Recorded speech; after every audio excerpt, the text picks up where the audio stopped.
Pessoal, vamos começar aqui hoje. Primeiramente, boa noite para todo mundo que está aqui. Meu nome é Wilson, mas as pessoas me conhecem como Beowulf, e eu sou um dos organizadores do Flutter Caxias e co-organizador do GDG aqui de Caxias do Sul. A gente meio que tem essa missão ali de fazer eventos. A ideia era nós fazer eventos presenciais, cara, mas como deu toda essa treta aqui no Rio Grande do Sul, a gente meio que acabou protelando um pouco isso. A gente ainda está correndo atrás, a gente vai fazer eventos presenciais, a gente vai trazer palestrantes de fora, vai ser bem legal. Mas, por enquanto, a gente vai ter que fazer esses online porque a gente precisa entregar as coisas para a Google, né? Então, basicamente é isso. Não quero me prolongar muito, porque eu não quero ser o ator desse módulo aqui.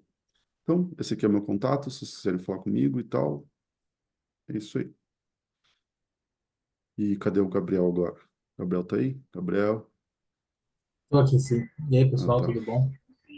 Como é que estão? Tá tudo certinho? Deixa só eu dar uma ajustada aqui, porque eu estou também transmitindo aqui no YouTube o evento.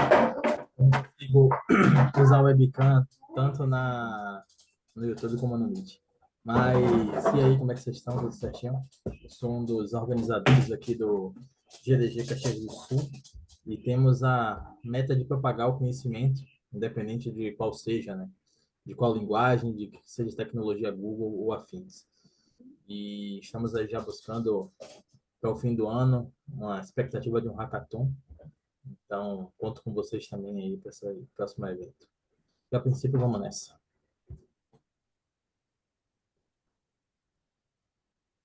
Os contatos do Pô, louco, que é grande isso, hein? Gabriel. Que moral, hein? Aham. Ó, É, pega. eu Vamos que bati a nessa. foto ainda, viu? Te mete. Olha aí. E agora, cadê o bracinho, o grande Alexandre? Fala um pouco aí de Toledo. GDG de Toledo. Alexandre. Buenas, moçada. É um prazer estar com vocês nessa noite. Uma noite muito boa, uma noite maravilhosa, uma noite rica, até porque nós iniciamos um novo mês, segundo a tradição dos índios guaranis. Nós começamos o ano, efetivamente. Cada um tem que tomar uma purinha, uma canha branca com um galho de arruda para a gente poder espantar os males, para começar o ano bem. Eu acho que a gente começa com o pé direito na noite de hoje, falando um pouquinho sobre os conceitos elementares para boas arquiteturas. Mais uma vez agradeço o convite. Eu sou aqui de Toledo, no Paraná, transição para Sulina, com algumas novidades aí, talvez para 2025. E é isso, pessoal de Toledo convidei por aqui, eles estão mais focados aqui no Dev Paraná, né, que é um outro grupo que tem por aqui. Então, alguns estão em transição também de grupamento, como diz a gauchada, e absolutamente normal, democrático, e eu me encontro aqui para estar com vocês representando nessa noite a cidade de Toledo, Paraná.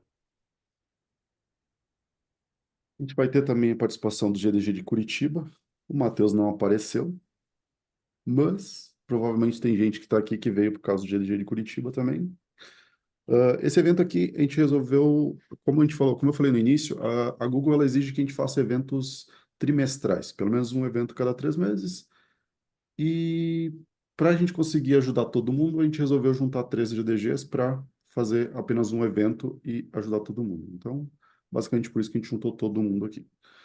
Então, agora eu vou deixar a palavra agora com o Alexandre de novo. Vou tentar sair daqui agora, que eu não sei mais como sai de novo. Espera aí. Stop share.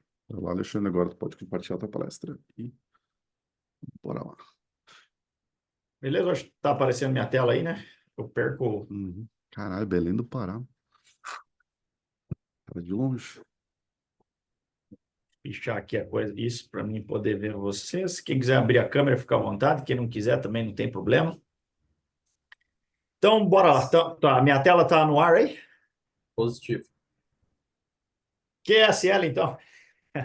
Bom, boa noite mais uma vez a todos. Eu me chamo Alexandre, assim a minha mãe me batizou, mas eu sou conhecido como Bracinho, embora eu tenha os dois braços normais aí, tá certo? Estou aqui na cidade de Toledo, sou representante da cultura gaúcha aqui também, então GDG Caxias do Sul, Serra Gaúcha. Obrigado pelo convite mais uma vez. É muito bom compartilhar conhecimento com vocês, assim como com os demais. Eu acho que a nossa política enquanto desenvolvedores também, a gente traçar e guiar todas as partes envolvidas para que a gente possa evoluir junto. Isso significa que, mesmo que nós tenhamos, por exemplo, os iniciantes, nós tenhamos aquela divisão de júnior, pleno e sênior, eu acho que cada um tem um papel importante nessa escadinha, e a gente precisa compartilhar muito conhecimento, além das boas práticas, além de soluções e problemas. Eu tenho me dedicado bastante tempo a escrever artigos, que é mais meu foco. Embora já tinham me perguntado se eu ia gravar coisas para o YouTube, eu prefiro escrever, gosto muito mais, porque a minha primeira formação é filosófica, então lidar com conceitos é algo que me encanta, é algo que eu gosto bastante. E me tornei desenvolvedor, se é que isso a gente pode assim dizer, não tem muitos anos também, e atuo na área desenvolvendo, agora estou também num período de transição, enfim, lá para minha cidade de Sulina, para poder contribuir um pouco também com isso e pretendo lidar basicamente a partir de 2025 com as crianças. Então, esse ambiente pedagógico é algo que eu já estou mais ou menos acostumado. Trabalhei muitos anos na universidade pública aqui no Paraná. Também fiz 3 graduações, fiz mestrado, essas coisas todas. Quem quiser olhar lá na plataforma Lattes, está lá disponível. Quem quiser me seguir aí no LinkedIn também fica à vontade. E atualmente eu estou me dedicando a um projeto que aí sim, essa é talvez a minha menina dos olhos de ouro, seja porque vai dar alguma grana, ou seja porque eu estou desenvolvendo esse projeto meio que com a ajuda da molecada aí quando preciso, mas eu tenho uma pequena empresa lá no Paraguai, aqui no Paraguai, né? Se chama DevPY, né? DevPY. Opa! Então, estou trabalhando um pouquinho com o segmento do agro, possivelmente. Estou tentando fechar esse software, mas nos últimos dias também estou envolvido com outras coisas, então, dentro do possível, a gente vai se organizar. Beleza? Bom, quando a gente fala de conceitos elementares para boas arquiteturas, primeira coisa, a gente precisa pensar nesse cara aqui, ó. Embora ele seja um livro elementar, muito simples, muito básico do Tio Bob, existem pessoas que amam o Tio Bob, existem os detratores do Tio Bob, eu particularmente acho que ele tem um papel essencial, então eu vou me guiar muito nisso aqui.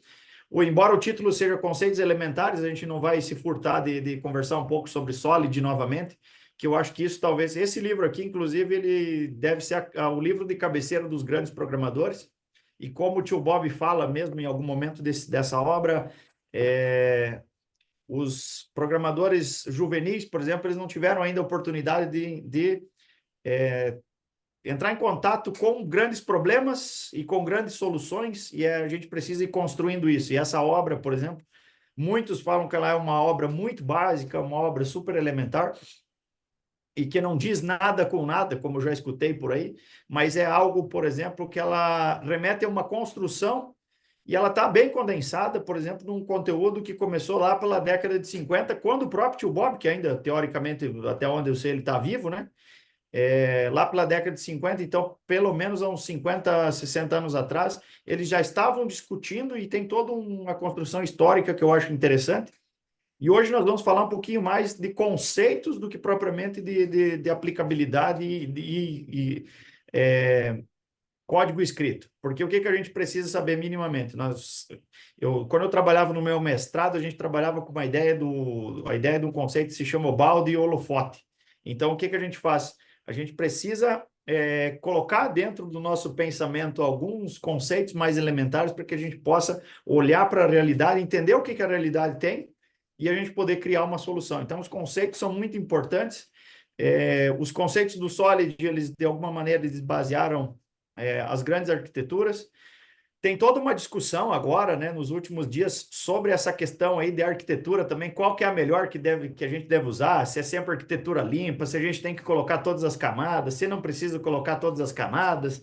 Existem agora tem as propostas aí das arquiteturas minimalistas, mas eu acho que a gente precisa ter um foco especialmente em entender o que cada proposta dessa resolve, né? A gente precisa entender que nós começamos ou iniciamos projetos muitas vezes em algumas arquiteturas muito reduzidas, mas a gente, à luz dos conceitos que a gente vai discutir hoje, a gente consegue deixar, por exemplo, essas arquiteturas mais ou menos organizadas para que a gente possa construir. Porque o que acontece? O nosso cliente, normalmente de software, ele sempre espera e ele sempre tem o sonho de que aquele projeto dele vai se tornar um unicórnio, assim como a nossa grande representante, talvez, que usa Flutter no Brasil, que se chama Nubank, que eu escutei agora, inclusive hoje, que muito possivelmente ela vai entrar no Paraguai agora também, porque fizeram uma fusão de bancos lá, está mudando tudo. E eu comentava com um amigo meu, eu falei assim, olha, parece que o banco lá está correndo para a política do Nubank. Aí ele falou assim para mim, não, vai chegar o Nubank. Nubank utiliza Flutter, utiliza arquitetura bem robusta, outros lugares também utilizam, mas muitas vezes nos nossos projetos iniciais a gente olha e fala assim, para que eu vou fazer toda essa arquitetura aqui? Nem sei se eu mesmo vou fazer isso, construir, ao passo que, né, ou talvez um pensamento um pouco distinto, o nosso cliente fala assim, não, nós precisamos deixar tudo pronto, porque amanhã nosso negócio vai escalar e tudo mais. Eu acho que o nosso papel, enquanto desenvolvedores de sistemas, desenvolvedores de software, é justamente deixar a nossa arquitetura preparada para a gente poder fazer com que ela escale, com que ela cresça e que os sonhos das pessoas se tornem realidade. Nós temos algo na mão muito importante, que nós estamos mexendo com o sentimento das pessoas, com o amor pelas pessoas, com a qualidade de vida das pessoas, com o acesso à cultura, o esporte, a melhoria de vida, tudo. E isso começa com um sonho. Então, aqui a gente precisa trabalhar um pouquinho com esses conceitos. Eu acho que isso é fundamental a gente ter em mente, porque eu já trabalhei, assim como o tio Bob fala no livro, né? Eu já estive em um lugar que o software era muito bom. Isso era legal. Mas eu também já estive num lugar em que o software era muito ruim. Isso é péssimo.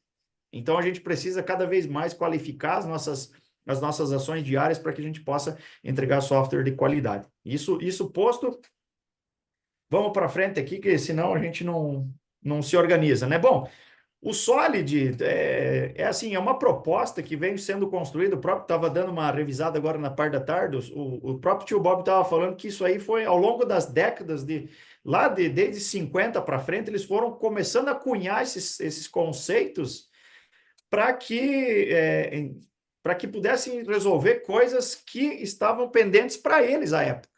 Então, eu tive em São Paulo há 2 anos atrás e eu conversava com uma desenvolvedora de software de um banco, que quando eu falei que tinha esses exemplos, por exemplo, dos cartões perfurados e que tinha uma alta dependência, um alto acoplamento, não tinha controle de direção de software, ela quase chegou a chorar comigo.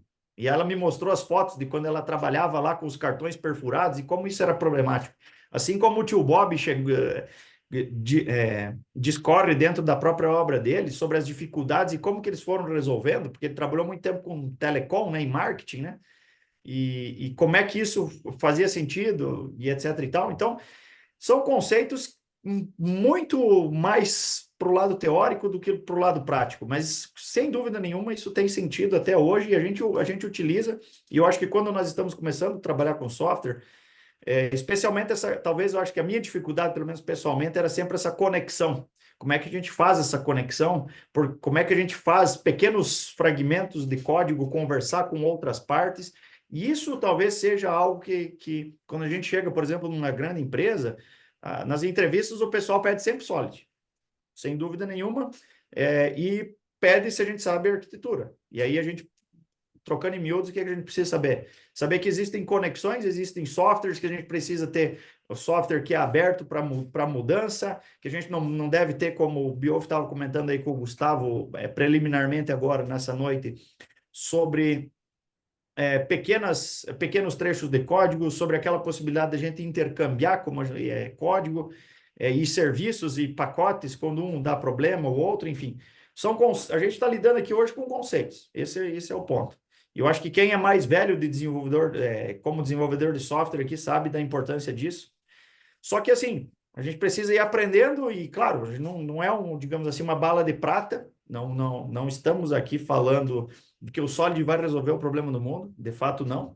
Mas para o nosso dia a dia de software hoje, dentro da comunidade de Flutter, ele é muito importante, né? Então, o que acontece? Como está aí no slide, a gente está trabalhando com softwares que possam tolerar mudanças, sejam fáceis de entender, a base de componentes que possam ser usados em muitos sistemas de software. A gente deve evitar as repetições, né? Não repitam-se vocês mesmos, né? Não nos repitamos, né?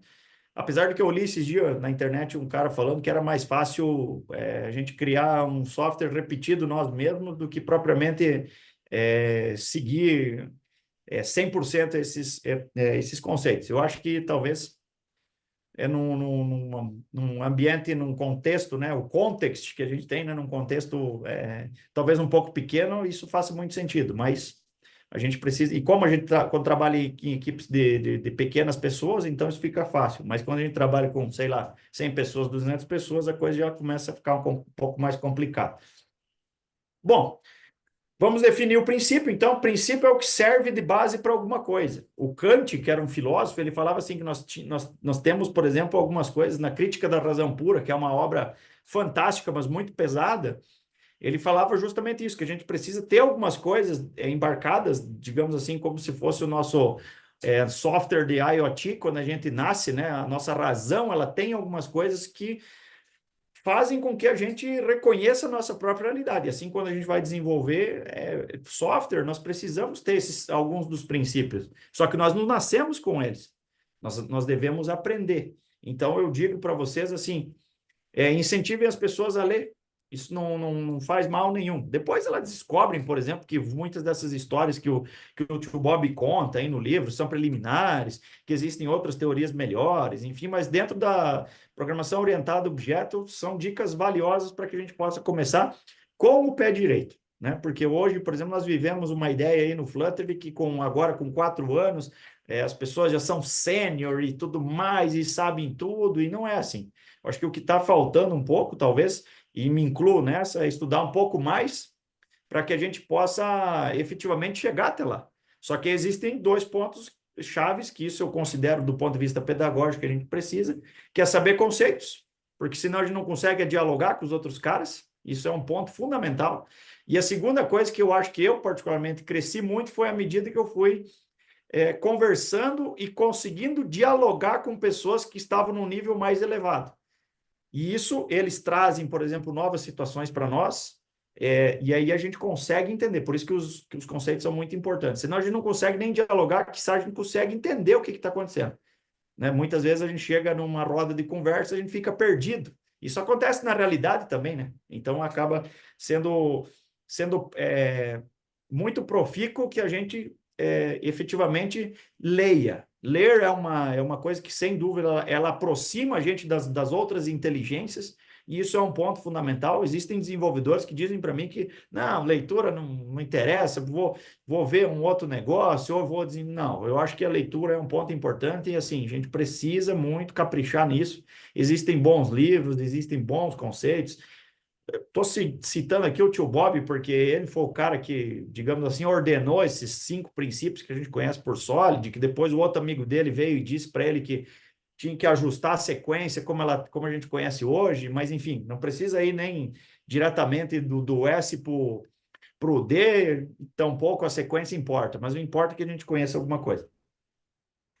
Bom, são 5 princípios, então é um acrônimo estabelecido lá pelos anos 2000, mais ou menos algo em torno de 2004, né?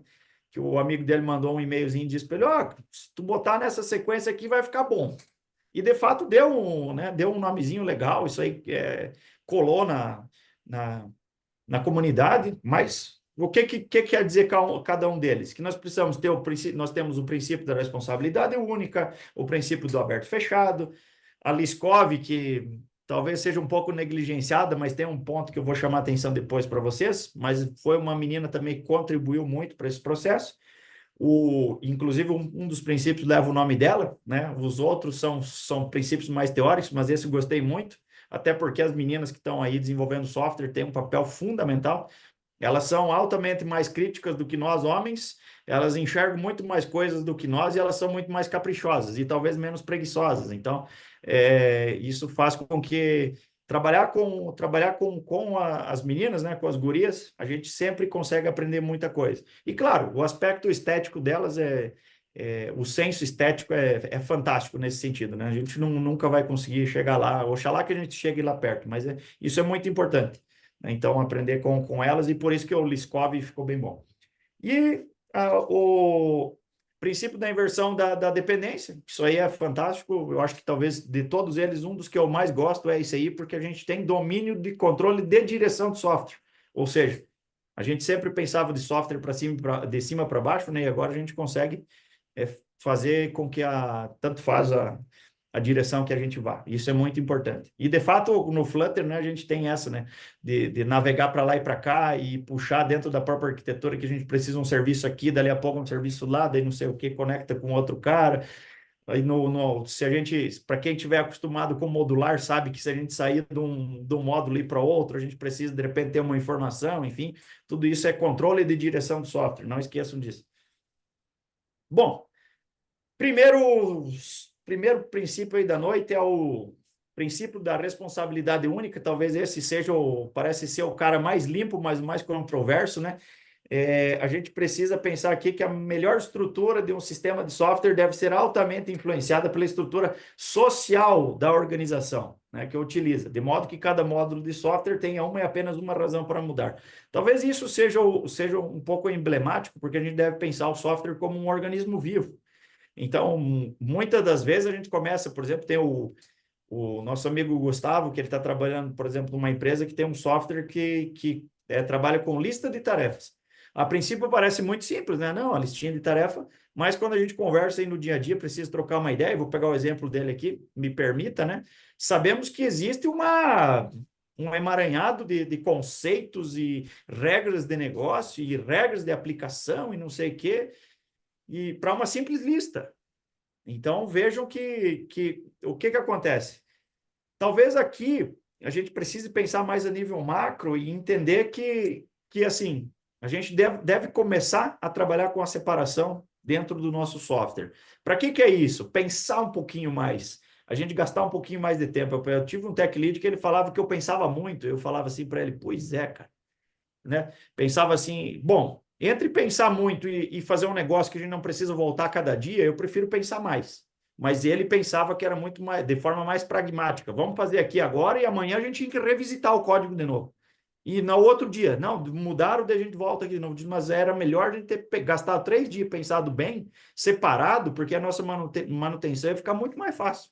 Né? Se a gente tivesse, cada das coisas que a gente fazia, tivesse essa separação mínima entre classes, entre objetos, entre funções, enfim, todos esses conceitos que estão envolvidos, seria muito mais fácil a nossa manutenção, nosso dia a dia. Então, a gente precisa justamente, quando estamos conversando sobre esse princípio aqui, mais a nível macro, comecem separando coisas. Na dúvida, pensem, lembrem sempre do encapsulamento. A gente separa alguma coisa, encapsula essa regra, daí a gente puxa um pouquinho lá do nosso, da inversão, princípio da inversão da dependência, a gente volta, a gente trabalha com contratos que estão presentes, mas assim, separem coisas, não comecem software, talvez eu acho que aqui traduzindo isso é assim, você precisa ter um baixo acoplamento, uma alta coesão. O que significa? Que você não tem todo mundo acoplado, assim que não dá para separar, mas que as partes elas se organizam, esse organismo social ele pode chegar junto. Então, chegar uma hora junto, uma hora fica separado. Coesão é como se fosse uma música. Por exemplo, você está ali, o violino ele entra em determinados momentos da música, outra hora ele está parado e entra o violão e assim por diante. Cada um tem o seu ponto certo para que a gente possa ter um software de qualidade, para que, especialmente, a gente possa entregar resultados muito bons, transformar esse nosso código em sonhos das pessoas, mas, acima de tudo, que o outro que chegue para pegar esse nosso código, ele consiga fazer a manutenção. Então, isso é uma coisa importantíssima, tá certo? Acho que talvez esse seja o negócio. Pense na palavra-chave aqui, como eu deixei no rodapé aqui, simplicidade. Eu estou olhando aqui para cá porque é meu outro monitor, eu estou vendo aqui, mas não esquenta a cabeça não, que eu não sou caolho. É só porque eu estou olhando para lá e para cá. Eu também não me recordo de tudo isso, né? São muitos conceitos, enfim.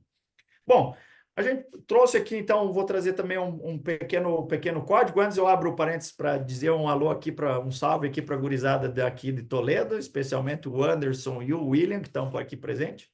Obrigado. Se tiver mais alguém, dá um aceno aí.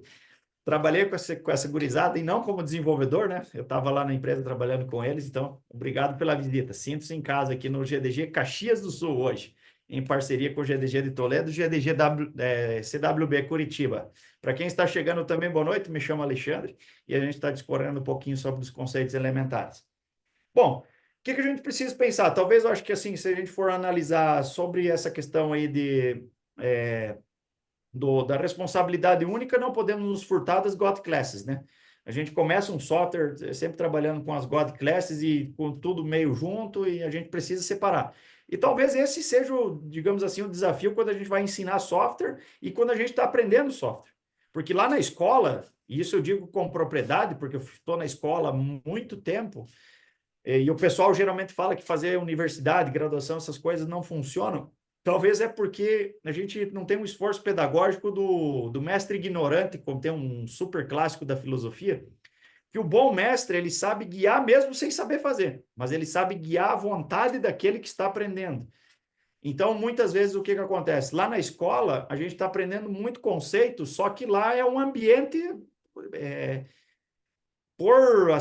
por definição, é um ambiente que a gente aprende muito mais conceitos do que prática, porque as práticas a gente acaba aprendendo no mercado. E talvez essa dissociação aí, como talvez ela seja a palavra que a gente utilize, muitas vezes a gente precisa ir para o mercado de trabalho. É uma pena, porque, por exemplo, a gente deveria ter mais tempo lá na universidade para fazer cursos de extensão, por exemplo, e a gente pudesse fazer mais estágios e pudesse ter tempo, mas assim, a gente não consegue efetivamente ter todo esse negócio, porque precisa trabalhar durante o dia, talvez para viver, né? E daí de noite na escola. Então, muitas vezes a gente tem essa dificuldade que a gente não consegue efetivamente ir.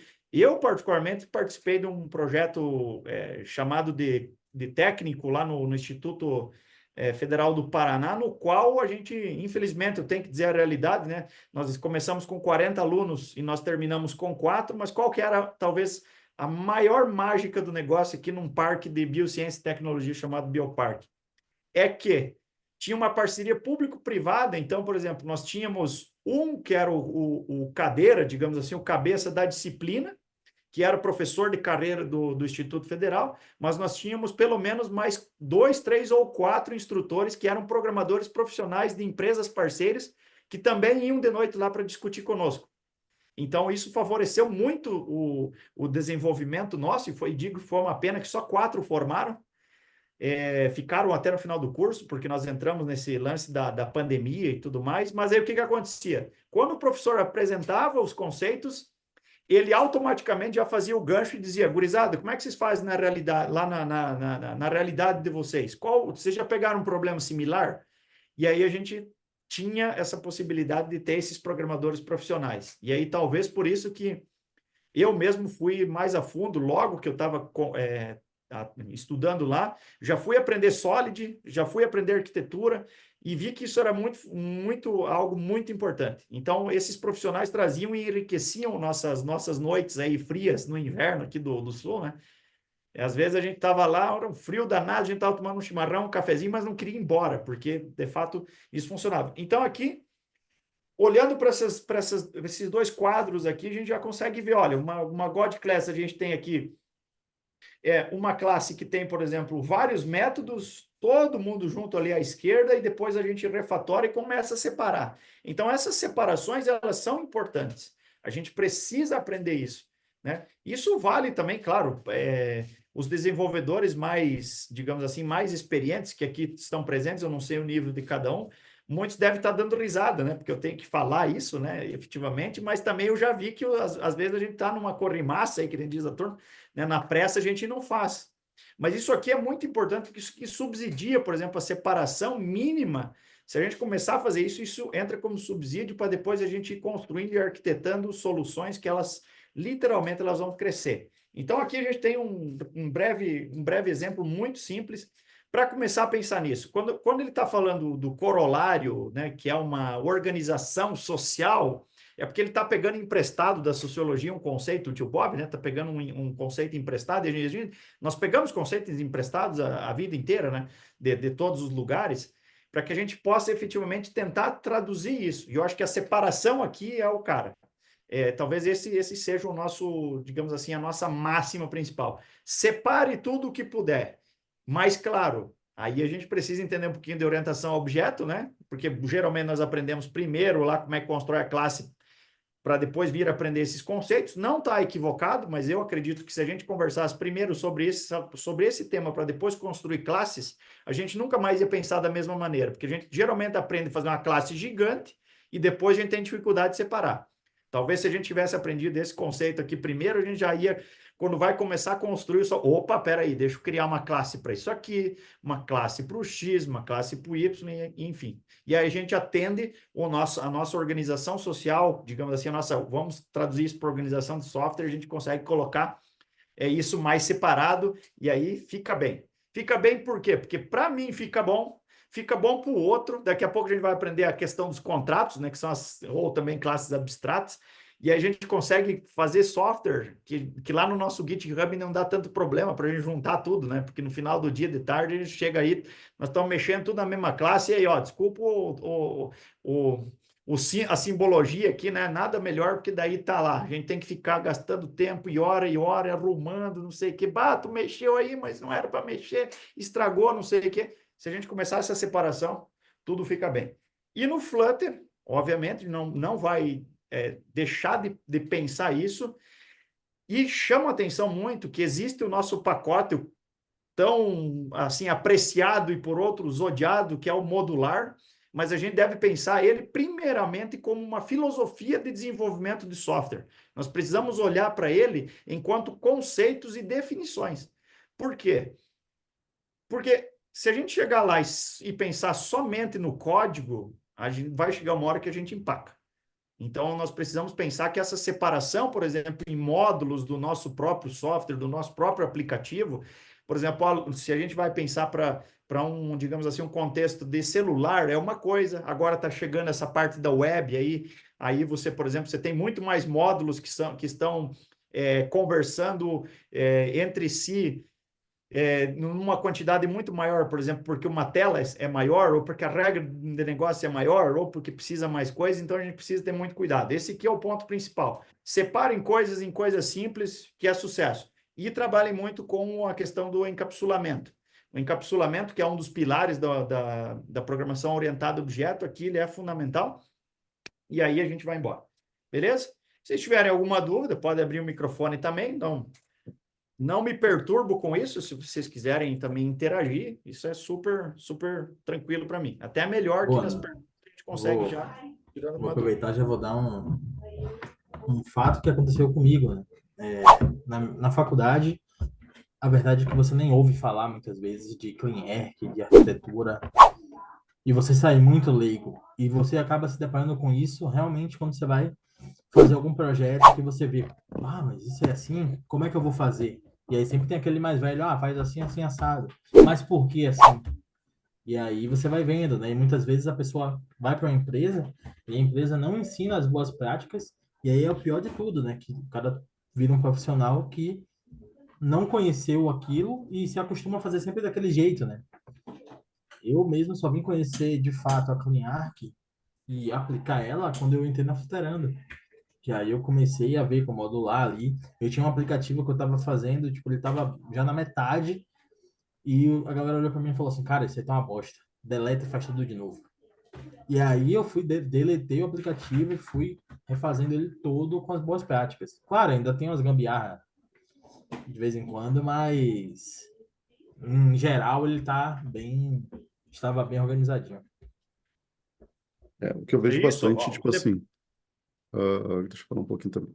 É que, tipo assim, o que eu vejo bastante é quando eu estava na faculdade, realmente, dificilmente tu vai ter, tu vai ter um professor lá na frente, ele vai te começar a largar conceitos e tal, e ou tu absorve aquilo, ou já era, entendeu? Tu não vai aplicar, dificilmente tu vai ter um projeto, dois, em 6 meses ali que tu vai conseguir aplicar o que tu viu. O que que eu fazia lá na época, lá eu e os amigos, cara, a gente tentava, tipo, tinha como é que se diz, uns eventos lá que chamava Sábado Acadêmico, ou Semana Acadêmica e tal. Cara, em todos os eventos a gente tentava botar um projeto lá, sabe? Pegava alguma matéria que a gente estava estudando e tentava fazer alguma coisa lá para resolver o negócio. Cara, é o melhor momento, tipo, de tu errar. Faculdade é o melhor momento de tu errar, entendeu? Porque lá tu vai errar, vai ter um professor que vai te corrigir, não vai dar problema para ninguém, sabe? Porque quando chegar no mercado de trabalho, tu não pode errar, tu não tem mais tempo, porque eles acreditam que tu já aprendeu tudo, entendeu? E tu deveria ter aprendido. A faculdade deveria ter te ensinado, mas a faculdade eles começaram a vender um conceito de, eu vou te preparar para o mercado de trabalho, o que que o mercado de trabalho quer hoje. Beleza? Mas eles não te ensinam mais o conceito, que nem a gente está sentando aqui, a gente está estudando o conceito. O que pode ser aplicado em qualquer tecnologia, não só no Flutter, C Sharp, qualquer coisa. É um conceito, certo? Mas na faculdade eles vão dizer assim: ah, tu vai criar uma classe assim, tu vai criar um módulo assim, tu vai criar um repository assim. E tu vai sair de lá e tu vai saber fazer exatamente do jeito que a faculdade te ensinou. Vai dar um Ctrl C, Ctrl V daquilo. Só que tu não vai nem saber por que que tu criou aquilo, entendeu? E às vezes quando tu entra nas empresas acontece a mesma coisa. Diz assim, ó, ah, quando tu for criar um módulo, uma tela nova, copia esse cara aqui, ó, e daí tu altera ele. Ah, copia essas três, quatro camadas aqui e tu só muda o nome, que vai funcionar.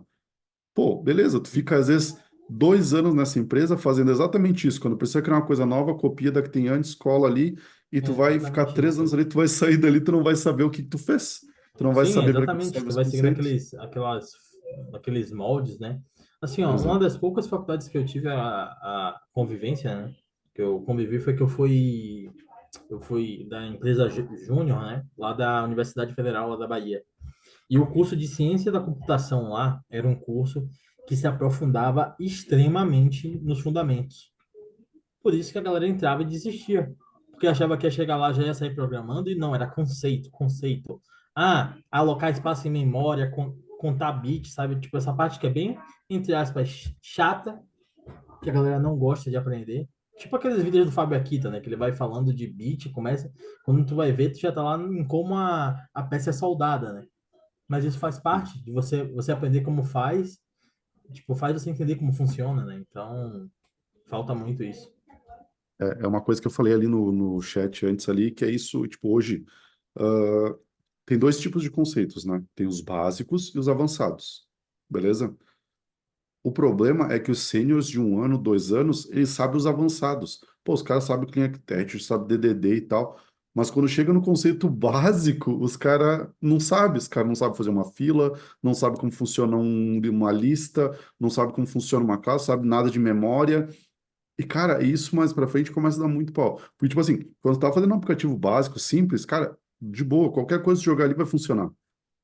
Quando tu tá num aplicativo maior, cara, começa a dar muito problema de memória, porque os caras não limpam, os caras não, tipo, deixam rodando as coisas por trás. Começa a ficar com performance ridícula, daí o pessoal começa a pensar, ah, deve ser o banco que tá crashando. Mano, o banco tá lá, tipo, funciona com milhões de requisições lá e, tipo, muitas empresas usam. Como é que no teu aplicativo, que tem, sei lá, 50 usuários usando, é o banco que tá atrasando, que tá travando? Não é, cara. Muitas vezes é a forma como tu estruturou teu código, a forma como tu tá fazendo as tuas queries, entendeu? Então, tipo, é o conceito básico que o pessoal tá meio que se perdendo hoje, sabe? Tipo, e às vezes me desanima ver isso no mercado de trabalho, sabe? Mas É por isso porque que eu eu acho acho que legal a gente isso, falar. isso Ah, que você comentou de ser sênior de 1 ano e afins é que, tipo assim, ó, eu nunca cheguei a ser sênior de fato e não me acho sênior e tá tudo bem. Só que tem uma parte do desenvolvimento, ainda mais se você trabalha em alguma empresa, que você vai fazer aquilo ali, ó, sua missão é, sei lá, vai fazer 50 CRUD, vai consertar aquela função, vai fazer aquilo acontecer. Acabou ali, você entrega seu serviço, e aí depois que eu fui fazer um freela, que eu precisei ver como eu publicava o site, como eu fazia deploy da API na nuvem, sabe? Tipo, essas coisas que nunca chega para você numa condição normal, porque ou seu chefe vai fazer, ou já tem alguém experiente que faz. Então, tipo, ter essa variedade de acesso a se expor a novos conhecimentos, novos desafios, é muito difícil no mercado de trabalho convencional. Por exemplo, esse caso aí de alocação de espaço em memória. Você só vai chegar a ter um problema nesse nível quando você já está assim, num nível muito alto, né, de complexidade. Então, tipo, quando você chega lá, você acha que, tipo, ah, tá tudo certo. Aí tu vê, cara, ainda tem mais um mundo para eu estudar, né? É aquela famosa frase, né? Se você é a pessoa mais inteligente da mesa, você está sentado na mesa errada, né? Tem que procurar outra. E é isso aí. Olha, O, pode falar. eu já sou da turma que já aprendeu sozinho, né? Eu nunca fiz faculdade, programo desde os 19, hoje eu estou com 52, e aprendi programação, uma pasta Z, de Basic, né? Linguagem lá de baixo. Né? Lá eu aprendi lógica de programação, comecei a programar em Clipper, desenvolvia várias aplicações. Antigamente, a nossa aplicação é o quê? Um CRUD para alimentar um banco de dados, e tinha um agregate lá, que é um relatório, para você puxar os relatórios. Nossa saída, basicamente, seriam relatórios. Então, isso aí atendia muito bem durante muito tempo. Aí foi vendo a evolução, né? Minhas aplicações não tinha nada a perder em relação, a não ser aplicações de grandes empresas que lançavam, né? Mas em relação a comercial, não tinha nada que perder. Então, quando começou a vir a parte de mouse porque nossa aplicação em Clipper não tinha mouse, né? Era aquela aplicação teclado, né? Formulário, preenchimento e tudo mais. Quando chegou avançada, aí já veio linguagens mais visuais, de Basic, Delphi, que é o Pascal, né, que usa, e assim por diante. A gente começou a desenvolver aplicações CRUD, aggregate para tirar relatório, nessas linguagens. Beleza, até aí dá vai. Quando chegou nessa parte, e outra coisa, não tínhamos problemas de memória, essas coisas, porque bastava aumentar a memória do computador, bastava aumentar o disco, e tudo mais, tudo funcionava. Quando nós chegamos com celulares, coisas menores, que usam poucas memórias, que tem que funcionar bem, você viu ali, poxa, não dá mais para trabalhar assim. Então, aí nessas horas eu tive que ir atrás dos conceitos, né? Solid, Architecture e tudo mais. Eu já programava em Delphi, né? Ou em Java, né? Mas era aquele monstro, aquele elefante branco, né? Que a gente vai montando e funciona. Basta memória e processador. Enquanto a aplicação está rodando, tá beleza. Os negócios de memória lá, não tem problema nenhum. Agora, vai botar aí uma aplicação qualquer no celular. Na hora que ele subir, ele trava tudo e não funciona. Não tem como aumentar a memória, não tem como aumentar o processamento do celular de todo mundo. Né? Então, você vê nessa hora, você sente assim, poxa, cadê o conceito? Cadê aqui o trabalho? Aí eu fui, na época da pandemia, né? Nós encontramos a Futerando, né? Fiz cursos, vários cursos já da Futerando, já consumi todos os vídeos do Wilson aí, né? Lá no Beowulf, lá no YouTube, e todos os outros canais, né? Que todos os outros que já passaram aí, né? Que eu também Vou te não vou dar. falar. Desculpa te Oi. cortar aqui, Marcos, rapidinho. Para falar só um adendo aí. Que o Ah. senhor Wilson tem que postar mais vídeos no seu canal, né? Tá devendo aí para a comunidade. Pois Fica então, aí. é uma Concordo coisa boa. 100%. Aí eu só vou matar aqui a questão da estrutura. Então, hoje em dia, eu sei o que é Solid, eu entendo, não entendi, você tem que aplicar, você saber. Não tem jeito. Não vai só, eu não vejo só você estudar o conceito, você tem que aplicar o conceito. E outra coisa, para você ser um sênior ou alguma coisa, não é só o tempo, né? Você vai ser sênior, por exemplo, eu sei muito a regra de negócio, eu sei muitos conceitos de muita coisa que a garotada toda não tem noção. Me fala alguma coisa de negócio, eu sei, pô, trabalhei a vida toda com isso, então eu sei muita coisa de negócio. Tudo bem que muda, mas eu sei muita coisa de negócio, né? E agora, quem sabe trabalhar bem numa linguagem, né, conhece toda aquela linguagem, tudo bem, regra de negócio, lógica de programação é uma coisa. Conceito que nós estamos vendo aqui hoje, nós vamos assistir agora ao restante da apresentação do Alexandre, bracinho aí, vai ser uma coisa muito importante para a gente saber. Mas se a gente não aplicar isso para a gente poder entender como funciona e tudo mais, dificilmente vai passar aqui, amanhã você já não lembra mais e tudo mais. Né? Mas para a nossa geração, esse ambiente, que as aplicações têm que rodar o mais rápido possível, tem que alimentar uma série de coisas ao mesmo tempo e tudo mais, elas têm que funcionar da melhor maneira possível e sem breaks, né? Sem problemas, sem bugs, porque ela vai ter um processamento limitado, muitas vezes, com um celular e vários equipamentos, é tudo online hoje em dia, né? Antigamente não, era aquela máquina, você botar uma puta de uma máquina e tudo resolvia. Agora você vai fazer um aplicativo, ele vai rodar em qualquer aparelho lá, então você tem que estruturar essa aplicação o melhor possível para que ela funcione em qualquer lugar e adaptável. tem que ser responsivo e adaptável para que seja aquela aplicação que tu fala assim, aquela aplicação, né, vai funcionar em qualquer lugar, né? Como? Tem que trabalhar para isso, né? Agora, por exemplo, no início o Beowulf estava falando sobre a questão do RAP, eu estou fazendo aqui um formulário e eu estou trabalhando ele um componente que ele vai funcionar com aquela regra do grid, né? Já estou fazendo ele para ser responsivo e adaptável. Então, eu criei um novo componente que eu coloco lá tudo lá dentro, ele vai automaticamente, quando renderizar a tela, ele vai automaticamente organizar usando o wrap, né? Fazer um formulário e adaptar os campos e tudo mais. Aí, batendo cabeça já uma semana, hoje eu já consegui atender mais ou menos, mas é isso. Eu tipo assim, a gente está aí aprendendo, e eu estou atrás de conhecimento o tempo todo. Eu acho que não fiz nem a faculdade, mas não me sinto atrás de ninguém, né? Diga de passagem. Estou, né, ali buscando os melhores, né? Que é o pessoal aí que ainda bem que divide, né? Que partilha o conhecimento, né? Eu quero um dia também poder compartilhar com o meu conhecimento. Hoje, o dia eu estou consumindo, né? Fiz cursos com Branas, né? Fiz curso com uma série de pessoas aí que eu acho que vocês vão puta, cara que tem conhecimento demais, e eu vou assimilando de tudo um pouco, né? Não estou tomando como sendo esse conhecimento que vai me levar para o próximo nível, mas não é ele que vai me tornar o puta de um cara. É assim, a soma de conhecimento que possa me fazer uma pessoa, um programador melhor de hoje, do que hoje eu sou, né? Então é isso. Eu estou aqui e agradeço aí a oportunidade de estar participando dessa palestra, né? Desse evento, e essa contribuição que eu queria dar. Obrigado aí a todos aí. E vamos continuar. Bora, muito obrigado.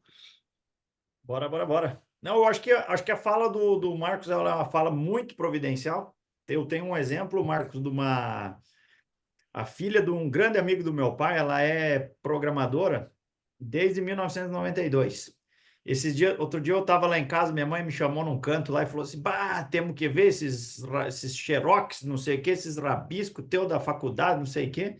Aí eu encontrei o livrinho do MS-DOS 6.22, que ela fez para nós lá atrás, para atender com a molecada. Tinha uma escolinha de software para aprender a mexer no DOS primeiro e depois no Windows 3.11. Então, e ela é programadora profissional até hoje. Ela programou muito Clipper. Até hoje eu nunca vi o software dela, mas eu sei que ela atende a Secretaria de Saúde do Estado do Paraná hoje. Há muito, muito tempo até hoje, né? Eu acho que agora ela mudou para Delphi ou algo do tipo. Mas é programadora, assim, de mão cheia. E ela é da tua época. E assim, a tua fala é muito providencial no sentido de que isso é uma coisa que eu sempre me policio. Eu sempre volto e meio, eu tô aqui sozinho, eu sempre penso comigo o seguinte: os atletas de alto rendimento, eles treinam todo dia. Não tem chuva, não tem sol. Agora nós estamos vendo as Olimpíadas. Você chega lá, hoje eu estava assistindo, estava no hospital de manhã, levei um amigo meu lá para fazer uma consulta da visão. E tava vendo aquela molecada lá, as meninas metendo bucha lá no voleibol, e eu tava pensando justamente isso. Elas treinam o tempo todo para chegar lá e dar aquele golpe com precisão para transformar num ponto contra a seleção japonesa, uma disputa fantástica. E aí o que que a gente faz? Nós fazemos o quê? Nós temos que também, ó, temos que ir mexendo, criando classe, treinando em casa, criando problema, criando solução, olhando para o lado, falando assim, mas coçando a cabeça, o que que a gente vai fazer, entendeu? Então, é assim, o programador ele tem que ser um atleta de alto rendimento, não tem jeito. O que que você faz depois das 18? Beleza, tem o filho, tem que curtir a família, mas, pô, 15 minutos é melhor que nada. Meia hora é melhor que nada. No final de semana, se tu conseguir mais uns 10, 15 minutos, perfeito. É sempre assim, ó. Temos que caminhar, temos que correr, manter a sanidade mental, mas acima de tudo aqui na nossa perspectiva, nós precisamos muito pensar pensar com essa ideia do atleta de alto rendimento. Para se tornar sênior, nós precisamos ralar, não tem jeito. E para aprender código é igual matemática. Aquelas listonas gigantes que a gente tem na universidade, eu fiz universidade, né? Então, nós tínhamos aquelas listas de cálculo gigante que o professor dava, era tudo repeteco, mas era, pô, tinha que fazer, e a gente precisa fazer em casa também, programar. É o caso que muitas vezes eu encontrei o Bioff no final de semana, encontrei o Gustavo, encontrei o Eric, encontrei o Cristóvão, encontrei o Matheus, encontrei o Leandro, encontrei não sei o que. O que é que você está fazendo hoje? Cara, eu tô aqui quebrando a cabeça, tô num suador aqui que a minha classe não tá funcionando. Vamos ver junto. Opa! Já dava uma olhada, dali a pouco o Beowulf chegava, pá, gurizada, só falta vocês zerar um detalhezinho aqui, vamos ver junto, pá. Pô, aprendeu, já deu um servicinho, guardamos o código, compartilhamos entre outros o que estava acontecendo, trocamos mais uma ideia, outro dia a gente falou de block, não sei o que, e é isso, é atleta de alto rendimento, exatamente o que você falou, nós precisamos dos conceitos, e eu acho que esses conceitos, eles devem, de tempos em tempos, ser passados, especialmente para os novos, Mas a gente segue aqui, senão nós vamos ficar a noite inteira aí, é uma coisa que fica muito bom. Vamos para o segundo. Segundo conceito muito importante, mas esse cara aqui, ele está muito, digamos assim, em sintonia com outros para frente. Ele ficou muito bom do do Solid, né? Ele ficou muito bom para a gente poder ter digamos assim, esse termo Solid, mas esse cara aqui, ele é muito mais teórico do que o primeiro, porque ele está falando o quê? Que uma boa arquitetura de software deve reduzir a quantidade de software a ser mudado para o mínimo possível. Perfeito? Quem não quer isso? Me diga alguém que em sã consciência não quer um software que você consiga adicionar coisas e você não precisa mudar. Perfeito, ótimo. Isso aqui, ó, show de bola. Excelente conceito. Todo mundo que vai para a universidade já minimamente, né? Ah, não, vi o pai construir uma casa, construir aquele carrinho não sei se vocês já viram aquele carrinho de madeira. Eu falo carrinho porque eu não consigo falar carrinho, né? Eu tenho que, né? Aquele carrinho de madeira que a gente construía primeiro para dirigir com o pé, com a roda de madeira, e daí depois evoluía para aquele, daí já tinha um volantinho, daí dali a pouco já adicionava um freio, né? Um breque, que nem diz a gauchada. E aí o que acontece? A gente nunca saía daquele carrinho, desmontava ele todo. A gente foi adicionando à medida que a gente foi crescendo, conversando com o tio que era mais metido, o outro tio que sabia mexer não sei o quê, o vô já dava um pitaco, a gente ia construindo aquilo ali para nossa diversão ficar mais emocionante. O nosso software, ele também está muito atrelado a isso. Porque a gente chega, por exemplo, é aquilo que o Marcos falou. Nós temos aí, digamos assim, o software da primeira divisão e o software da segunda divisão. O que acontece do primeiro tempo, segundo tempo, por assim dizer. Lá atrás, o software não tinha tanta velocidade de mudança. Hoje, por exemplo, cara, o cara te dá uma regra agora, amanhã tu tem que ter um código funcionando. Então, como é que você faz? Cara, se vira, velho. Se vira, dá teus pulos. É assim que eles tratam nós no mercado de trabalho. Errado não tá. Mas muitas vezes a gente chega e pega umas dificuldades aí que a gente leva uns fumos, uma barbaridade. Não tem jeito. E aí o que acontece? Se a gente não tiver um software mais ou menos organizado. E aí o que acontece? Bom, pegar a tela aqui certo, né? Corretamente. Então, o que acontece? Dá uma olhada aqui, para a gente poder ter um exemplo de classe mais aplicado. Nós, por exemplo, sem o Open Closed Principle, nós, por exemplo, temos uma classe de pagamento que vai ter todos os métodos ali dentro. Então, pensa comigo numa situação tributária do Brasil, que está mudando agora de novo aí para o tal do IVA, que é o Imposto de Valor Agregado. Sempre, isso aqui para mim é porrada, porque os programadores do Brasil, eles são os caras, viu, top, porque para entender o sistema tributário e fazer um sistema que funciona, a Receita Federal, os caras tinham que nos convidar para a gente ir lá poder ver o software dele, porque não existe coisa que mais muda. O Congresso muda uma lei, sanciona lá na presidência da República, cara, os programadores estão lascados, velho. Imagina se eles não seguirem minimamente esses conceitos, como é que isso funciona? Porque é uma loucura, né? Então pense comigo aqui, ó. A gente tem uma classe sem a aplicação do conceito, todo mundo junto, e agora a gente, por exemplo, tem aplicando o conceito que a gente já vai trazer junto para cá a ideia de um contrato, que é aquela interface, que o Dart não tem interface, não tem a palavra reservada interface, teoricamente. Ele não tem esse termo, né? A gente usa a classe abstrata. Mas é um contrato. É um contrato do quê? Bom, a gente está dizendo minimamente, olha, tem que ser feito isso, a gente espera isso. Quem vai fazer não nos importa. O arquiteto de software definiu o contrato, quem vai fazer vai implementar e está na boa. Mas aí olha a diferença que é. À luz de pensar assim, não, vamos deixar mais ou menos organizado porque pode mudar amanhã. Ou antigamente, como era, né, Marcos? Talvez essa primeira classe aqui à esquerda do antes, lá atrás, bem lá na década de 90, 95, era assim, e atendia, funcionava filé.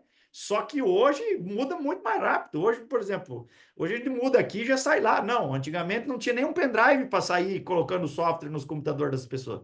Muitas vezes, de repente, eu acho que tinha que até arrancar o HD fora, levar lá para poder copiar um software, porque o disquete nunca, os mais novos, talvez eu lidei com o disquetão, aquele mais grande, e o menorzinho. Não, viu? Para copiar o Doom 3D, a gente tinha que fazer lá um ARG para compactar aquele troço lá em 3, 4, 5 disquetes. Eu cheguei a instalar um Windows 3.8, acho que tinha uns 30 disquetes, e um atrás do outro, assim, fop, entendeu? Então, hoje você muda o software aqui, ele muda lá no mundo, muda onde você quiser, entendeu? A NASA muda o software que está lá na estação espacial, entendeu? Eles fazem um monte de coisa, né? E nós aqui vamos achar que o nosso software não precisa estar preparado para isso. Engano, a gente precisa saber que as coisas mudaram, as coisas se tornaram muito mais rápidas. Então, assim, olha como é que depois de aplicar um conceito, a gente consegue dar uma olhada. Ó, eu preciso pagar algo, entendeu? E aí eu faço as implementações. É o caso típico do Pix que chegou aí. Quem estava bem com o contratinho bem definido e sabia que o software ele estava já, digamos assim, não vou dizer adaptado, vou dizer preparado para receber uma mudança futura que ainda talvez as pessoas nem sabiam o que era, mas chegou ali, colocou, escreveu o código, pá, show de bola. Saiu na frente, vendeu, ganhou dinheiro, entendeu? Quem ficou para trás que teve que refatorar, a coisa complicou bastante. Um outro, e aqui, por exemplo, digamos assim, vamos pensar que isso aqui, por exemplo, é um caso de uso, uma regra de negócio de pagamento mais para front-end. Mas imaginem vocês aqui que isso aqui também está muito posto quando deu uma crise acho que foi a crise do DIL, se eu não me engano. Que o DIL deu uma picada lá e não funcionou mais, e aí quem não estava baseado num contrato não conseguiu rapidamente fazer a troca, né? Colocar um outro cliente para consumir API. E isso gerou um apagão, né? E Tem tu que pensa esperar. como é que é. Hoje, por exemplo, hoje está tudo interligado. Se, por exemplo, você fica uma hora sem internet, sem a Receita Federal, que está consumindo dados diretamente o tempo todo, por exemplo, para notas fiscais, isso é um BO desgraçado. Porque muitas vezes o que acontece? Nós estamos pensando num software, assim, uma regra de negócio, um negocinho mais novo ali do celular, beleza. Mas existem sistemas super críticos. Então, aqui, como o Biolf falou, nós estamos. Aqui eu trouxe os dados, digamos assim, os exemplos mais em Dart, mas isso serve para qualquer outra coisa, orientado a objeto. E digo mais, talvez esses conceitos aqui, por exemplo, esse conceito aqui, mesmo numa linguagem que não é orientada a objeto, ele serve. Ele também tem um jeito de arrumar. Não importa como é que vai ser, arranja. Vai para o livro do Clipper, né, Marcos? Vai lá olhar, que o Clipper era assim, né? Consumir livro, né? Você tinha que olhar livro e ver o que dava, e comprava-se anualmente aquele livro novo. Eu acho que o Delphi também era assim, você comprava o livro novo e daí chegava no outro ano, puta, olhava o livro para ver o que vai mudar. Hoje tem aí vídeo, né? Mudou agora, por exemplo, o Flutter hoje à tarde, o Diego Antunes colocou lá um carrosselzinho, né? Você vê que como é que a coisa lá fora mudou, já chegou para nós, a gente já pode implementar. Mas quantos de nós estávamos aí brigando com o Flutter para poder resolver esse problema do carrossel? Então, atleta de alto rendimento tem que pensar isso, tem que estar preparado para a mudança. Né? Na natação hoje, estava lá, de repente o Brasil estava chegando próximo, no revezamento, quando mudou, o outro americano sumiu na frente. Dali a pouco o parceiro dele estava ruim, o outro do Brasil, pô, chegou longe, foi indo, entendeu? São mudanças que a gente precisa minimamente pensar que isso vai funcionar. Então, esse exemplo aqui é muito legal. Eu posso pagar um boleto, posso pagar um Pix, amanhã depois vai aparecer, sei lá, vamos dizer que vai aparecer o Pix Internacional, que é o que já está, e tem o Pix agendado também. Quem não tiver uma estrutura mínima similar a isso aqui, vai ter problema, né? Então, e o Pix, diga-se de passagem, é uma coisa que tirando a política, né, em volta disso aí, é um sistema que eu acho que veio para ficar, e, além do mais, os outros, muito provavelmente, isso aí vai virar mundial num curto prazo de tempo. Eu acredito que, por exemplo, uns 5 anos aí nós vamos ter esse Pix esparramado por todo lado, por uma série de coisas, mas do ponto de vista de software mesmo, é uma coisa muito legal e está baseado nisso aqui, porque cada dia eles inventam uma coisa nova para favorecer e tudo mais, para gerar comodidade para as pessoas, enfim. Claro que a gente sabe que existem pessoas que têm um pouco mais de dificuldade, também com isso vem golpes e tudo mais, mas assim, do ponto de vista conceitual, pô, tá valendo muito a pena. É uma coisa bem legal. Bom, Uma coisa, peraí, só deixa eu dar uma contribuição ali. É que assim, ó, no exemplo que tu mostrou aí, hoje a gente tem classes separadas, certo? Ali no outro tu mostrou com várias funções, beleza? Na prática, às vezes também a gente tem só uma função pagar. Pô, beleza, só uma função tá fazendo só uma coisa. O problema é que dentro dessa função, tu vai ter um if pagar não sei o que, um boleto, se não, tu vê se tem tributo, tu paga com tributo, se não, tu vai ver se paga com Pix, se não, tu vai ver que paga com Pix internacional, se não. E daí, beleza, surgiu um novo tipo, bota só mais um if. Pô, legal, botou mais um if. Mas, cara, quando tu começa a pensar em teste, mano, para cada if que tu bota, tu gera duas saídas. Se tu tem um if, são dois tipos de coisa, pode passar ou não passar. Se tu tem mais, se tu tem dois if, não vai ser só três. Não, vai ser dois no primeiro e dois no segundo, são quatro. Isso vai crescendo exponencialmente, entendeu? E tu vai, cada vez que tu adiciona um if, a coisa vai exponencial, cara. Então, para cada if que tu adicionar, assim, tu vai adicionar muitos testes, entendeu? Porque senão tu não garante que aquilo ali está funcionando 100%, entendeu? Então, dessa forma aí, se a gente fosse adicionar mais um tipo novo de pagamento, a gente só teria que adicionar mais um teste para esse novo tipo, porque os outros não ia mexer, tu não mexeu nas outras classes, só mexeu naquele novo que tu adicionou. Então, isso facilita muito. Por isso que quando a gente começa a programar, normalmente as pessoas correm de teste, porque teste é complicado, que nem eu falei, se tu adiciona um if, tu exponencia o negócio. Mas isso acontece porque tu já não pensou no início fazendo um teste, entendeu? Tu começou a adicionar teste às vezes depois do carro andando. E isso, cara, é complicado, sabe?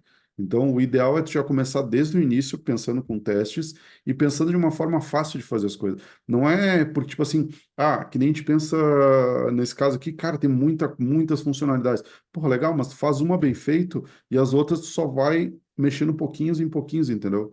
Então, que nem ali, a gente precisaria receber uma API para pagar boleto, uma API para pagar cartão, uma API para não sei. Cara, é muita coisa de fora. E quando a gente separa tudo isso, cada bloquinho desses vai ter uma responsabilidade. Então, a gente pega e consegue voltar para o princípio anterior, que seria o single responsibility, e agora, em vez do pagamentos ali ter 5 responsabilidades, seria pagar com boleto, cartão, tributo, blá blá blá.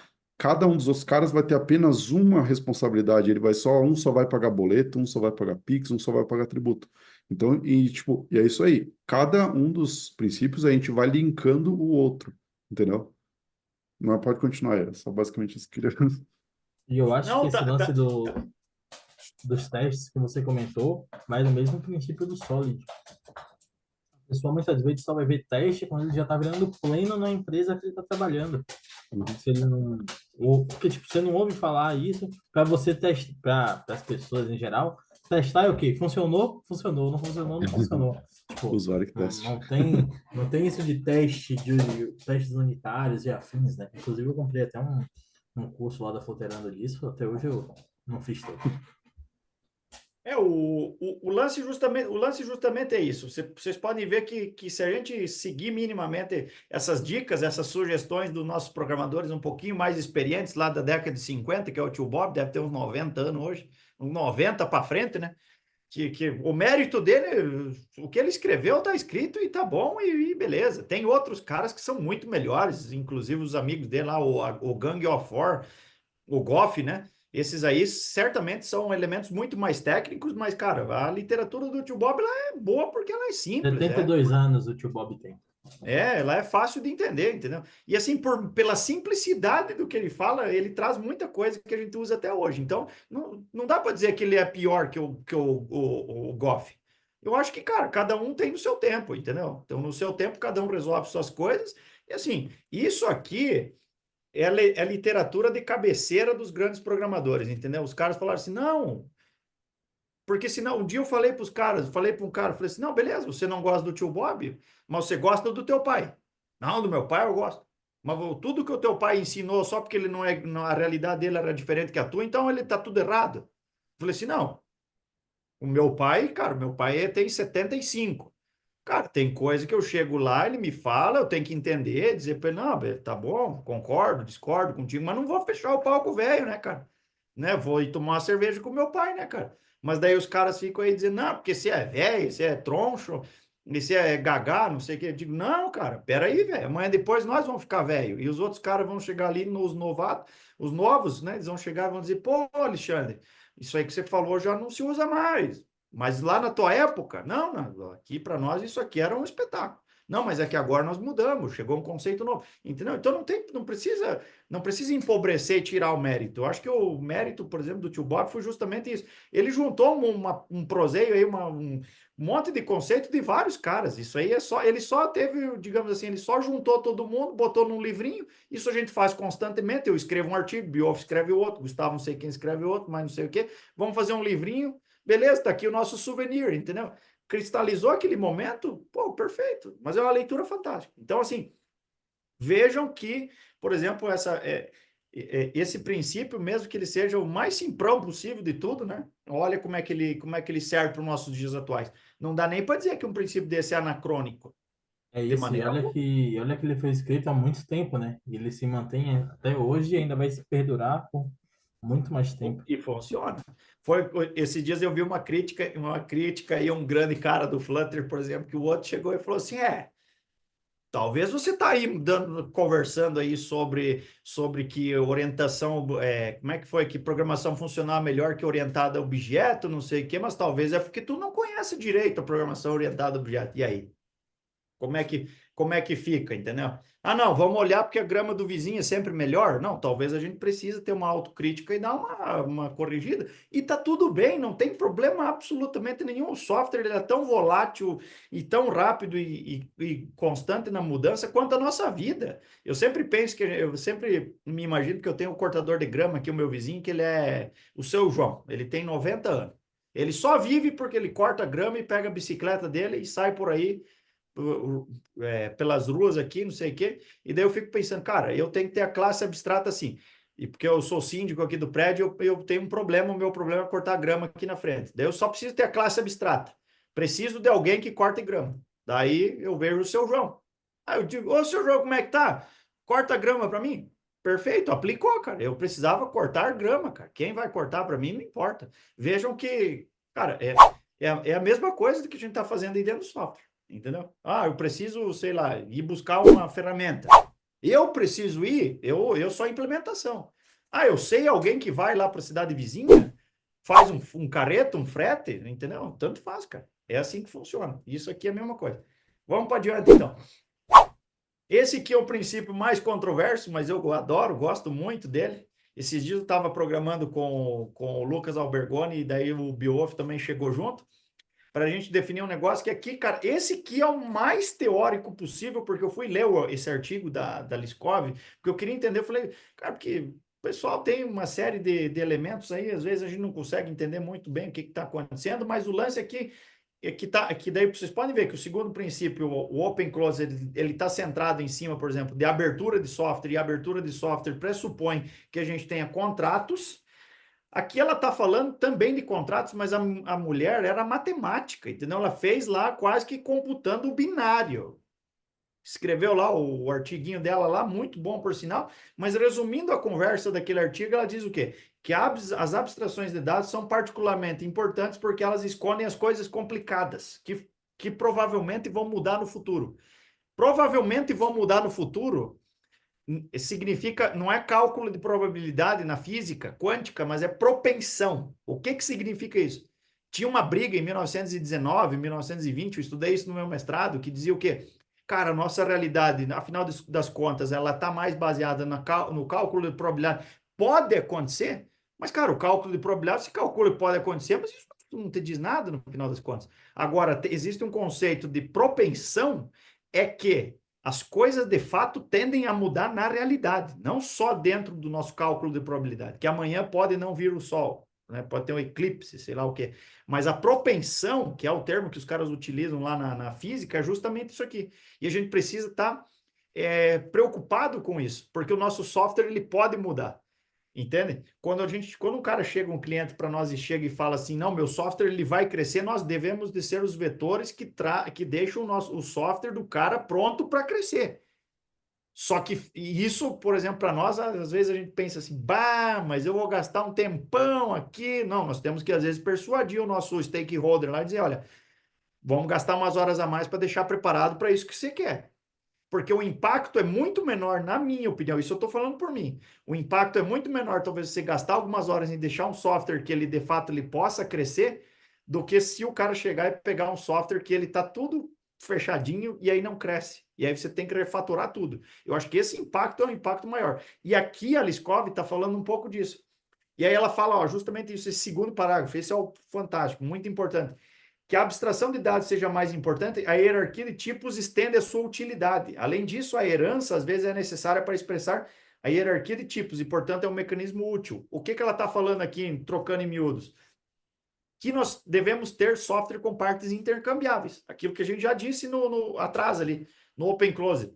Porque se a gente olhar assim, não dá para dizer que o Open Close está atrás, esse da Liskov está aqui, etc. e tal. Mas o que a gente tem que pegar a lição desse cara aqui? É que outro dia, por exemplo, eu estava fazendo um consumo, nós precisávamos mexer lá, por exemplo, um consumo de um JSON, que ele tinha, por exemplo, vários objetos, só que os objetos eram todos diferentes entre si. E daí, como é que a gente ia fazer para mapear esse trem?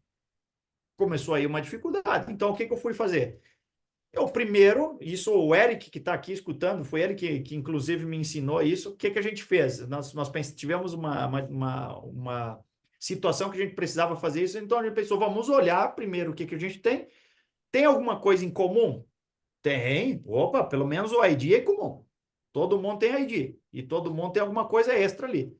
Então a gente fez um contrato, né, que uma classe contratual ali dizendo, olha, minimamente todo mundo vai ter ID, e a gente colocou os filhos dessa classe, que todo mundo tem que ter o ID, e vai ter mais uma outra coisa. E nas últimas semanas eu peguei um lance ali que tinha que ter, daí tinha que ter um copy with, que é um prototype, né, um padrão prototype, tinha que ter um copy with, tinha que ter o ID, tinha que ter não sei o que, mais um objeto. E aí a Liskov tá chamando a atenção aqui, que na verdade daí fica muito bom esse desenho do robozinho aqui. Eu tive a audácia de mandar um e-mail lá para Ugona, que é a desenvolvedora que fez esse desenho aqui lá em Berlim. Falei, vou mandar, cara, não quero nem saber. Vou ver se ela me responde. E ela me respondeu. E aí, que o lance é o seguinte, nós precisamos, se as nossas partes são intercambiáveis, o que acontece? Do ponto de vista matemático, elas são todas iguais, isso que a Liskov estava falando no artigo dela, mas a gente precisa pensar que é o seguinte, se a gente não se organizar bem nos nossos contratos, pode acontecer essa situação que está aí no desenho. O filho do cara, ele pode... Se o cara faz café, o filho dele, teoricamente, sabe fazer café. Mas se a gente não organizar direito, e isso aqui, digamos assim, um subsídio para o próximo princípio, que é a segregação das interfaces, se a gente não trabalhar adequadamente com as nossas interfaces e as nossas implementações, a gente chega nesse resultado embaixo aí. Que a gente vai chegar uma hora que o cara é filho, mas aonde a gente precisa dele, manda um filho errado, quebra o software. Esse é o ponto. Esse é o ponto. Partes intercambiáveis, mas a gente precisa ter muita atenção com relação a isso. Porque, por exemplo, se a gente construir aqui no lado esquerdo, vocês estão vendo aqui o código, ó, eu consigo escrever, consigo instanciar e está tudo bem. Só que, por exemplo, muitas vezes vai vir dinâmico de um outro lugar. E a gente nem sabe quem está mandando. E a gente nem precisa saber. Só que aí vai quebrar. Então, a gente precisa ter muita atenção a isso. Isso aqui que a Liskov está falando. Ela está falando o quê? Que o software precisa ter partes intercambiáveis, mas nós temos que cuidar muito, isso é do ponto de vista mais macro, como arquitetura de software, de cuidar isso. Porque, por exemplo, se a gente chega lá, tem o Beowulf toca violão, vai lá na igreja. Aí um dia ele não pode ir, ele manda eu, que sei tocar violão. Mas amanhã depois ele manda o Marcos também é músico. Só que esqueceram de dizer que o Marcos é acordeonista. Chega lá, tem o violão, mas chegou o homem que toca a gaita. E daí? Deu pau, né, cara? Cerimônia o padre vai ter que fazer na capela. Não vai ter jeito. Vai ter que só no gogó. Não vai ter jeito. Entendeu? Então, é esse o lance. Isso aqui a gente precisa cuidar muito. É muito mais teórico, né? Mas eu peguei, por exemplo, uma situação típica dessa aqui numa implementação do Hive, numa empresa que eu trabalhei, que estava vindo lá do caso do chapéu, sabe Deus da onde que estava vindo aquele troço. E nunca dava certo. Por quê? Porque eu que não estava sabendo o que estava vindo lá de trás. Entendeu? Porque era uma decisão muito mais macro, eu estava ali dentro de um lugar específico trabalhando, e os caras falando, não, pega de lá que vai dar tudo certo. Isso aí pode se aplicar, é uma pergunta mesmo, né? Não. Isso pode se aplicar, talvez, a um problema que aconteceu comigo em um software que eu estava fazendo, que era eu não sabia gerenciar o estado com um Flutter. E aí eu propaguei um usuário com e-mail e senha e um usuário com os dados de usuário. Então, tipo, eu tinha criado meio que duas classes de usuário sem querer. E aí, quando eu passava na tela depois de fazer o login, o usuário que entrava com os dados não era o usuário que eu precisava que aparecesse na tela, era outro. E aí eu acabei usando o Shared Atom para resolver esse problema, né? Dei uma volta gigantesca. Mas talvez se eu tivesse aplicado esses princípios aí mais bem executados, não teria passado esse problema. Entendeu? Então é isso. Não tem muito que dizer, muito que dizer desse princípio, porque ele é isso. O que que a gente precisa cuidar? Precisa cuidar, cara, quando a gente manda uma implementação para o outro lado, a gente tem que mais ou menos ter ela bem organizada. Talvez a gente entenda isso melhor agora no próximo princípio, que é a segregação da interface. Porque eu acho que, na verdade, se a gente invertesse, eu acho que ficaria até muito melhor, né? O Interface Segregation Principle, o que que ele está dizendo? Ele está dizendo que a gente tem que ter interfaces menores para que a gente não precise incorrer no fato de criar implementações que a gente não precisa. Então, isso aí, por exemplo, se a gente pegasse e voltasse um passo atrás, se a gente tem os nossos contratos, as nossas interfaces, vamos chamar de contrato aqui, já que a gente está trabalhando em conceito. Se os nossos contratos eles estão muito mais bem definidos, a gente não precisa, por exemplo, ter coisas implementações de coisas que a gente não necessita naquela hora. Então, tem até um termo que se chama duck typing, né? Que é a ideia justamente de pensar assim, o que o pato faz? Ele não caminha direito, ele não nada direito e ele não voa direito. Então, o que a gente precisa fazer? Vamos definir muito bem. Vamos definir que um cara pode voar, que o outro camarada pode caminhar e o outro cara pode nadar. E aí a gente consegue evoluir nesse processo, né? Então, depender de algo que contém itens desnecessários podem causar problemas inesperados. Como que a gente entende isso? Aqui tem o lance do aparelho celular, né? Que, por exemplo, no primeiro momento o aparelho celular ele só fazia ligação, depois ele já mandava uns SMS, que é o texto, para quem os mais novatos aí, de repente, nunca mandaram um SMS, né? E daí depois chegou o tar do Zap, né? O WhatsApp, né? Então, o que que acontece? O meu primeiro Nokiazinho lá atrás, se a gente pensar aqui à luz desse princípio da segregação, eu vou fazer a implementação do meu Nokia 1100 que eu tinha, à luz do meu contrato do aparelho celular. Cara, sobrou o WhatsApp. Por quê? Porque ele não tinha, né? O software era cristalizado, eu só conseguia fazer ligação e mandar um SMS, ou jogar o jogo da cobrinha lá, que estava lá disponível, né? Mas era só isso. Então, por exemplo, se eu não tenho um contrato mais ou menos bem definido, isso acaba incorrendo nessa situação. Agora vamos olhar para o lado direito. Ah, então eu tenho uma classe telefone. Então, o telefone ele faz ligação. O celular estende de telefone, daí vai fazer, né, pela herança, ele vai poder fazer ligação e ele vai ter o SMS. E aí, depois eu consigo ainda ter uma outra extensão implementando, por exemplo, que um smartphone ele pode fazer o que o celular faz e o telefone e mais uma coisa. Entendeu? Então a gente vai agregando, vai construindo essas coisas aí, para poder trabalhar e manipular a nossa realidade. E abra um parênteses para dizer para vocês, tem um livro do Aristóteles, ele já mexia com isso aí, que era eu esqueci o título, mas tem a ver com gêneros dentro da natureza. O Aristóteles já estava lá, 400 anos de Cristo, preocupado com algo desse tipo aí. Como é que ele organizava as coisas? E está muito envolvido nisso. Então, aí, se a gente olhar aqui, o meu Nokia 1100, ele implementa o quê? Ele implementa o celular. E aí ele faz o quê? Ligação e SMS. Só isso. Perfeito. Não sobrou nada por aí. Agora o Android. Quando chegou o Android, ele implementa quem? Implementa o smartphone. E aí ele pode ligar, pode mandar SMS, WhatsApp e mais uma infinidade de coisas. Então, essa segregação, ela é muito importante e talvez esse conceito aqui deveria vir antes da Liskov. Que daí a gente segrega primeiro, organiza primeiro e a gente sabe, opa, peraí, vamos dar uma olhadinha aqui. Se entrar um cara meio diferente, vai quebrar o nosso software ou não vai quebrar? Opa, pode ser que quebre. Então, a gente já tem que vir ajustar o nosso contrato. É isso que tá em jogo aqui.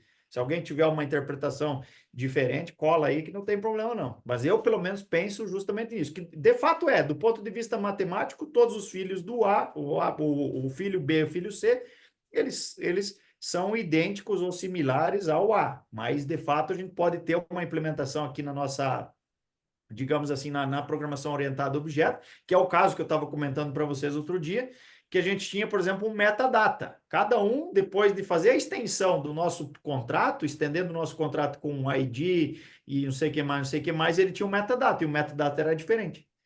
Então, e eu precisava em algumas situações aquele metadata, em outras situações não. Então, eu tinha que exatamente ter o controle muito rígido e saber muito bem aonde eu estava mandando para não quebrar o software. Senão, eu não conseguia exibir na tela as informações que eu queria, que era o metadata. Porque daí a gente separou, por exemplo, fez um contrato e o metadata ele trazia aquelas coisas que eram totalmente particulares de cada um dos objetos.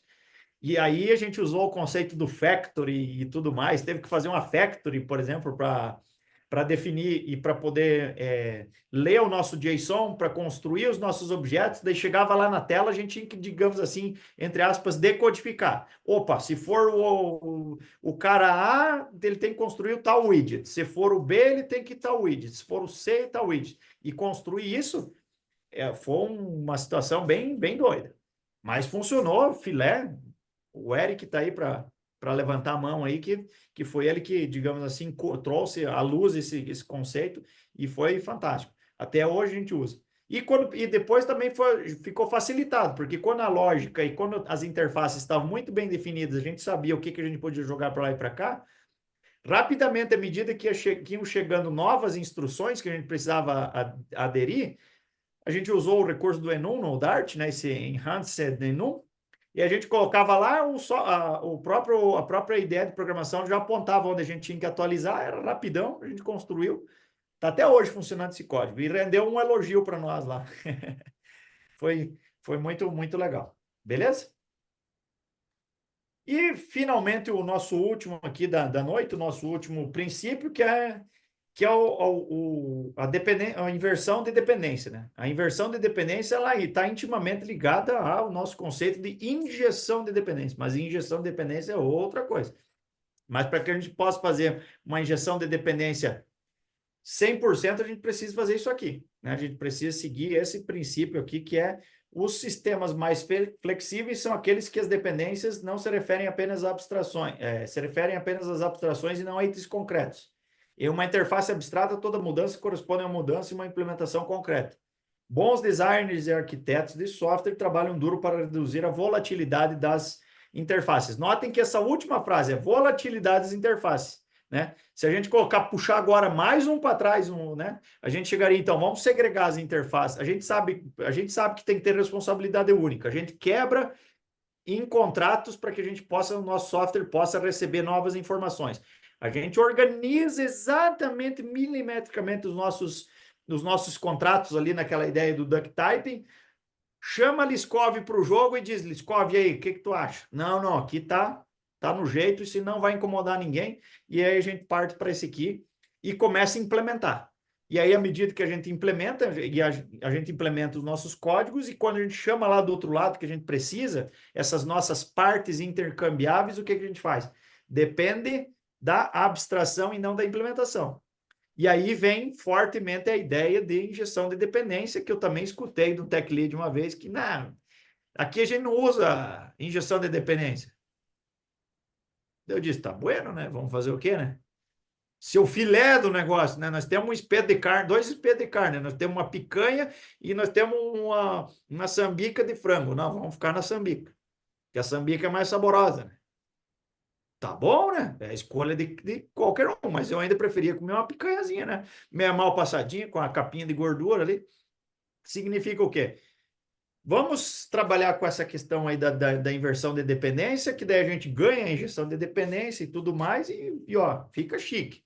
Software fica estável, a gente tem a separação das implementações e tudo mais, e o nosso software ele vai ficar bom. Resumindo, é isso. Não tem muito... Notem que, assim, são coisas que a gente gastou 1 hora e pouco aqui falando, mas são coisas que no dia a dia é algo muito simples. Relembrem sempre do Marcos aí, que é talvez nosso titular, nosso camisa 10 aí do desenvolvimento do software, com mais de... Já tem 30 anos por aí, deixa eu pensar aqui. Desde a década de 90, programou em Clipper, presumo eu que já tem uns bons anos aí. Não vamos tratar em anos, né, para não deixar o amigo em maus lençóis, né, mas são coisas que a gente vai evoluindo, e aí isso aqui esse talvez seja um princípio também muito interessante, que ele está mais, digamos assim, ele está mais alinhado com o segundo, né? Que a gente deve ter os nossos contratos, a gente deve, e daí aqui atrás está falando, não, a gente deve ter os nossos contratos para poder inserir, incrementar o nosso software, mas não se esqueçam que na ordem do dia lá na frente, nas arquiteturas, a gente precisa depender das classes abstratas e não das implementações. Então, a gente deveria de pegar esse princípio aqui, o D, colocar lá com o O, colocar o I mais perto do Liskov, e daí ia ficar tudo certo. Só que daí não ia dar o solid, né? Aí a palavra lá, como é que é o... Nem me lembro quem que foi, eu até separei aqui, o Michael Feathers, em 2004, mandou um e-mail para o tio Bob. Imagina só, os dois titânicos do negócio, um mandando e-mail para o outro, dizendo assim, não, tá tudo certo, mas muda aí que vai ficar bom. E colou, deu bonito, e é por isso que a gente está discutindo hoje, né? E aí daí a gente já tem aqui de novo mais um exemplo. Esse exemplo aqui já é mais trivial, né? Vocês, como programadores, hoje praticamente é muito difícil se encontrar um cenário. Difícil não vou dizer, né? Mas assim, é um pouco mais raro você encontrar um cenário que não está trabalhando com injeção de dependência, né? E aí, diga-se de passagem, não necessariamente lá na filosofia do modular. O modular ele tem embarcado o injetor de dependência, mas existem outras injeções de dependência. Diga-se de passagem também aqui, pegando uma carona com o Gustavo Gates, né? Que a gente estava conversando outro dia, eu e ele, e depois o Bioff chegou, o Eric chegou, a turma chegou, mas, por exemplo, o Block, ele trabalha muito com o registro dentro da árvore de widgets, então nós registramos e nós recuperamos lá. Então tem uma leve diferença, podem trabalhar juntos, inclusive a injeção de dependência pode trabalhar junto com o registro dentro da árvore para propagar as coisas, não tem problema nenhum. Né? E isso aqui é um ambiente, digamos assim, de código um pouco mais trivial, né? Que a gente pode depender, como é que fica dependendo da implementação e dependendo da abstração.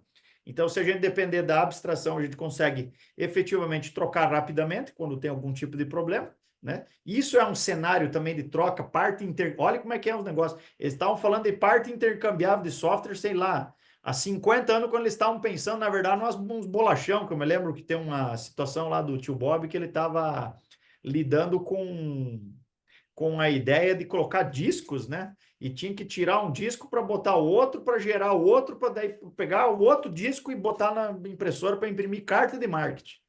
Entendeu? Então, assim, se a gente conseguir sempre seguir à risca esse princípio aqui da inversão da dependência, a gente consegue hoje, e a gente não viveria sem, né?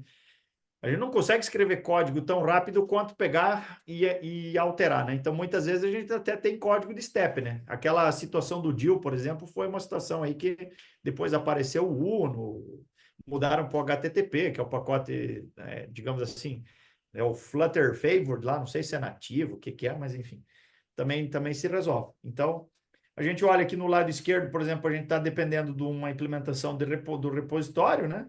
E à nossa direita aqui a gente tem já digamos assim, um contrato, né? Não ligue muito para essa definição do izinho com repository, já vi vários tipos, isso aqui é uma questão mais de nomenclatura, né? Se tem um IMPL, se não tem, se veio do C Sharp, Java, sabe Deus da onde. O importante é que você saiba o conceito, que, cara, é um contrato, né? O contrato, muitas vezes eu vou estar implementando o contrato, e geralmente quando nós implementamos o contrato, a gente acha meio chato, né? Que parece que a gente tem que fazer um contrato a troco do à toa ali para colocar embaixo.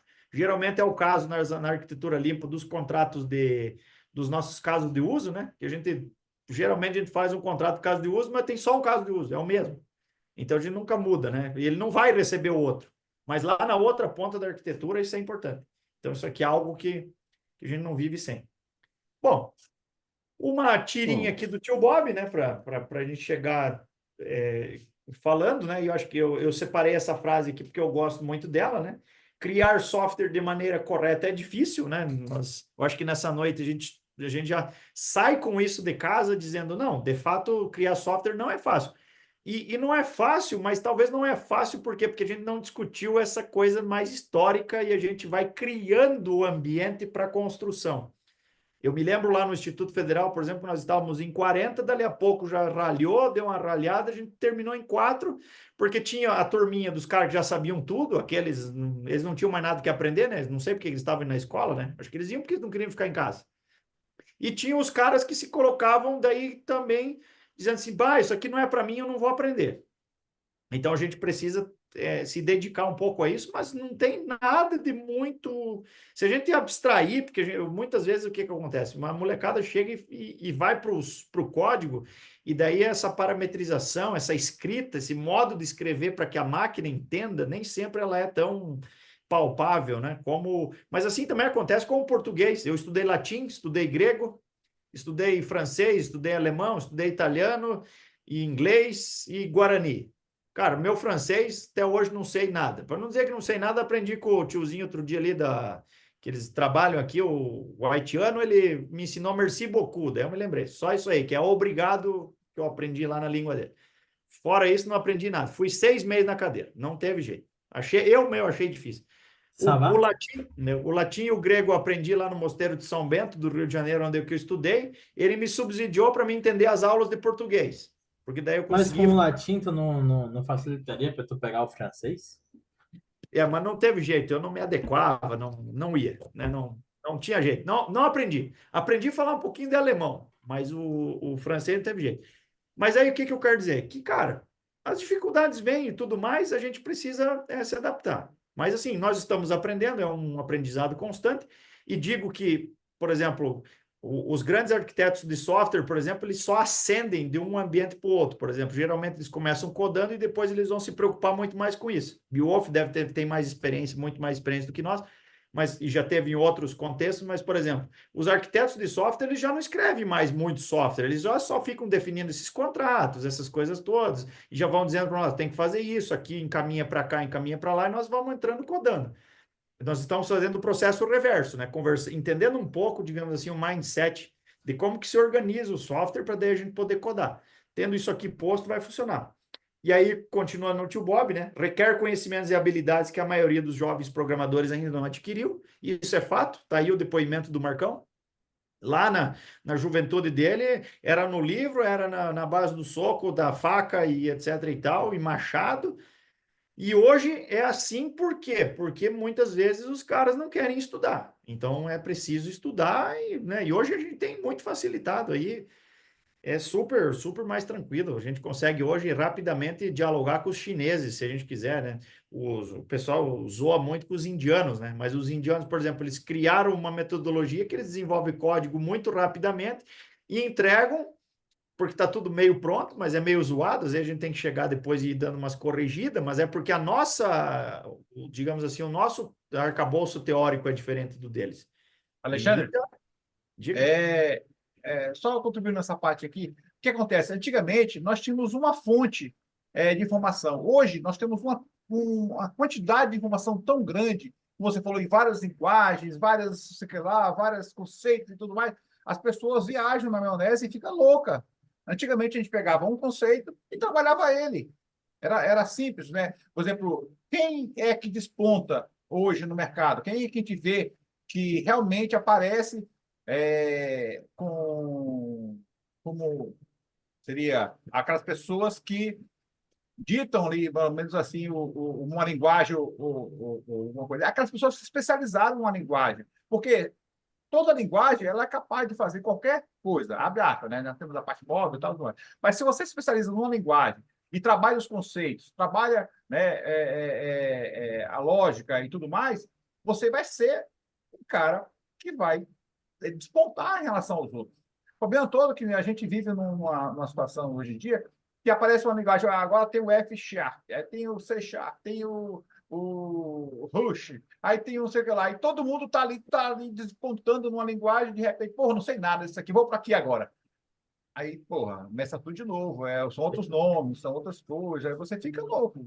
Então, hoje, Marcão. a quantidade de informação, ela passa a ser um problema sério para quem quer aprender, né? Uma quantidade de informação. Então, antigamente, você tem uma informação restrita, que era um limitador, mas, ao mesmo tempo facilitava o entendimento. Você não precisa ficar trabalhando. Então, quem desponta é quem tem foco em trabalhar numa linguagem. Não é pedido de você aprender outras linguagens, mas que você fique foda numa, né? Você busque aquela linguagem que você quer trabalhar e tal, tal. E depois que você está foda em uma, você pode ser foda em outras facilmente. Esse é o meu pensamento. Essa foi uma conversa que eu tive um pouco com o Beowulf essa semana, que eu falei, ele, cara, eu sou tipo um pato, eu tenho que focar em algo. Eu falei, vou me decidir, vou focar em Python, que é o que eu tô vendo com mais frequência no trabalho e tal, e vou focar nisso. Mas eu acho que muito dessa demanda, dessa juventude que hoje só não se foca em uma coisa só, é porque realmente ele é bombardeado de conteúdo. E ela vê, ah, não, desse jeito aqui eu vou virar programador mais fácil, sei lá. Vamos, na época que eu trabalhava com Node. E aí chegou Nest.js,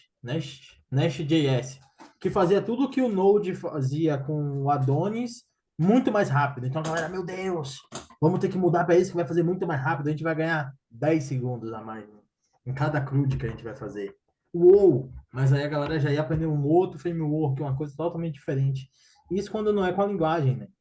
Então, a galera também se compara muito, né? Então, vamos supor, vê o Beowulf, vê o Alexandre, vê você programando, fazendo coisas incríveis. Ele vai falar, nossa, eu tenho que fazer assim, tenho que fazer igual. Só que a galera quer fazer isso em uma semana, sendo que vocês têm mais de 10 anos na área atuando, sabe? Tipo, e realmente, como o Alexandre falou, programação é igual a matemática. Tem que exercitar, tem que praticar. Às vezes você vai saber fazer aquela solução para um caso específico, vai chegar uma outra coisa totalmente diferente que talvez você pudesse aplicar a mesma solução, só que aí você vai ter que elaborar ela um pouco mais. E aí que tá o segredo, né? Aí que é divertido também fazer, porque cada hora é uma coisa diferente para você superar. Eu acho que Pô, eu acho que quer falar, Bill? eu ia dizer que, tipo assim, o mal do século hoje é uma coisa que eles chamam de fórmula de lançamento. Não é que é errado, entendeu? Mas é que a fórmula de lançamento, eles te ensinam que tu tem que vender o teu produto de uma forma brilhante, que ele vai parecer melhor que todos que não se... Sabe, tipo, tu tem que vender. Hoje, basicamente, tu vai vender. Então, tu vai vender, todo mundo vai querer vender as suas coisas da melhor forma possível. O problema é, hoje, digamos assim, eu descubro uma forma de resolver o meu problema. Pô, legal, resolvi meu problema ali que antes eu demorava 3 horas, agora eu faço em 10 minutos.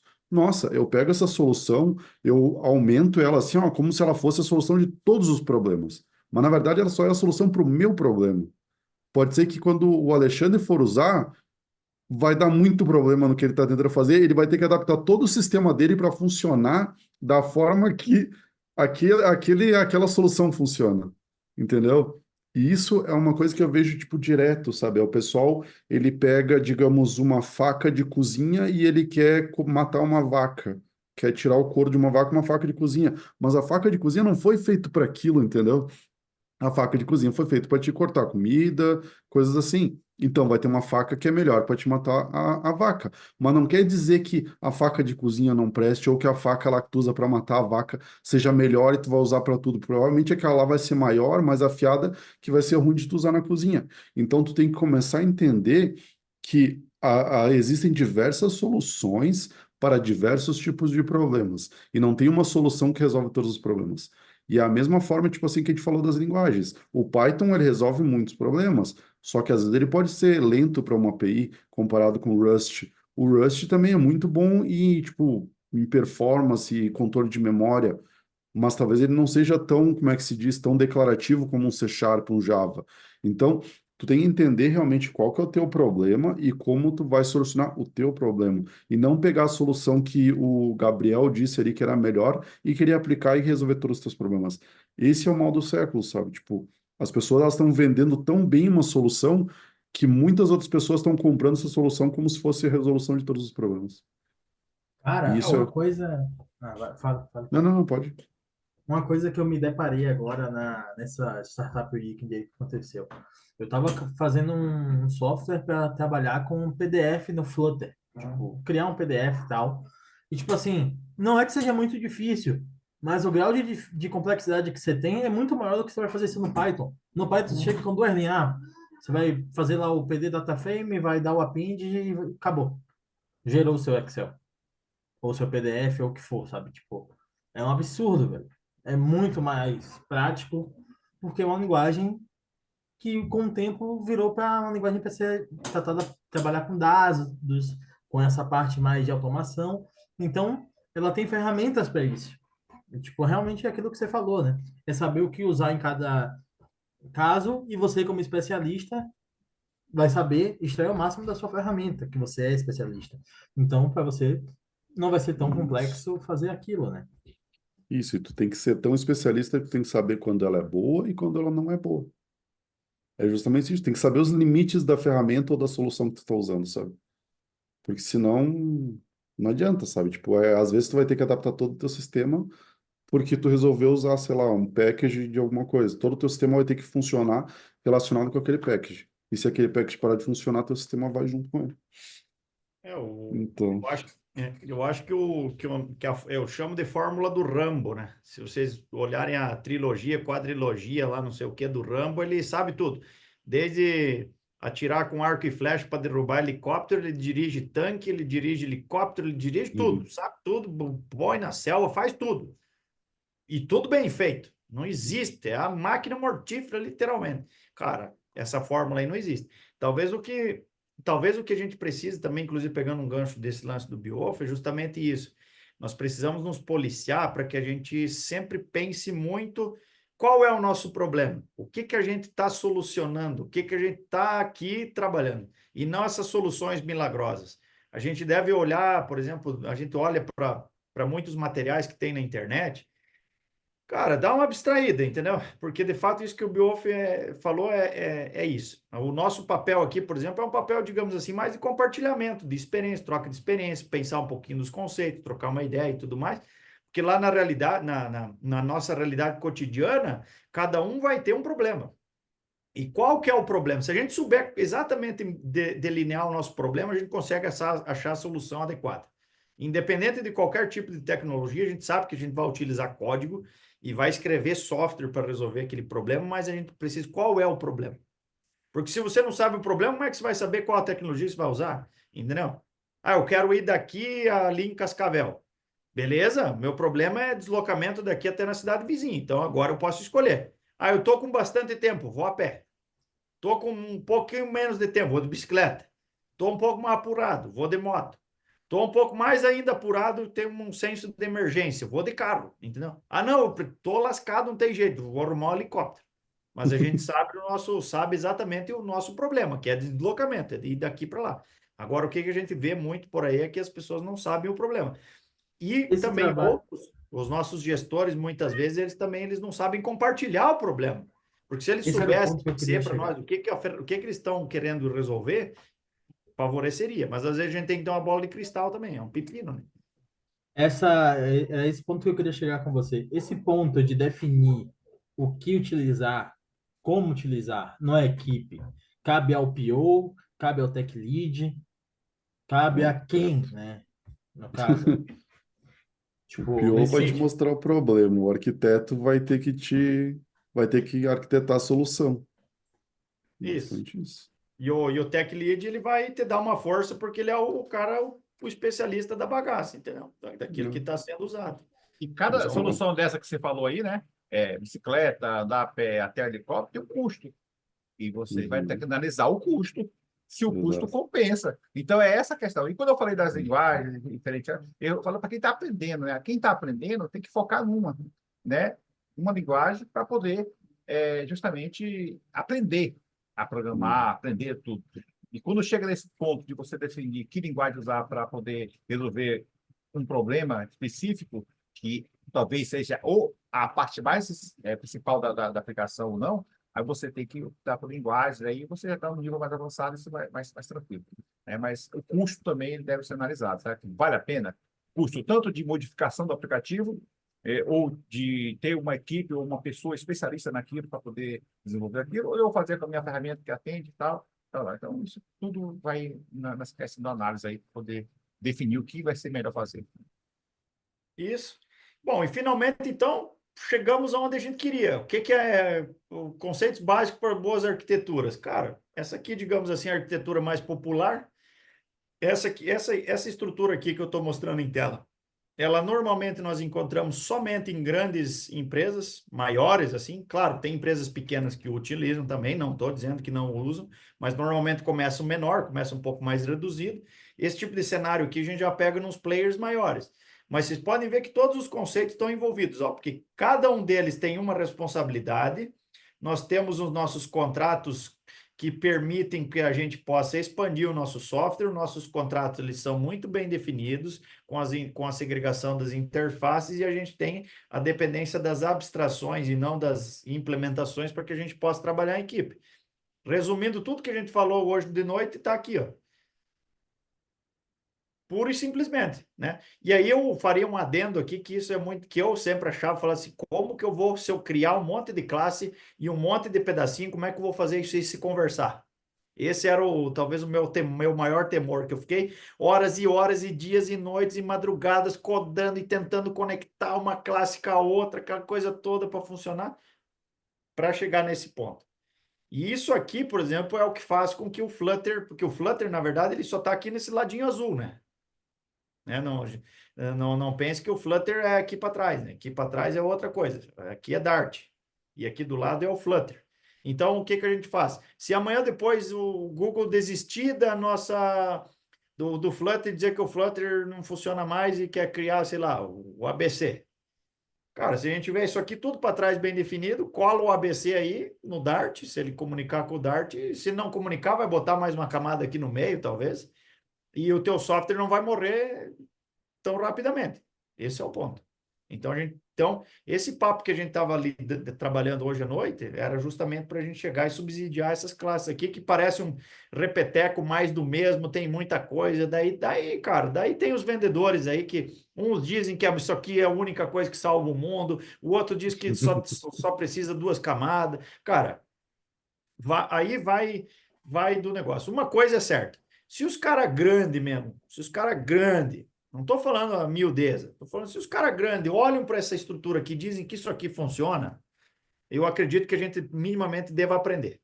Os pequenos, talvez eles vão chegar para esse ponto, mas a gente tem que olhar para quem é grande e quem está fazendo acontecer, né? Não adianta, né, nesse momento, não, vamos olhar para softwarezinho miúdo.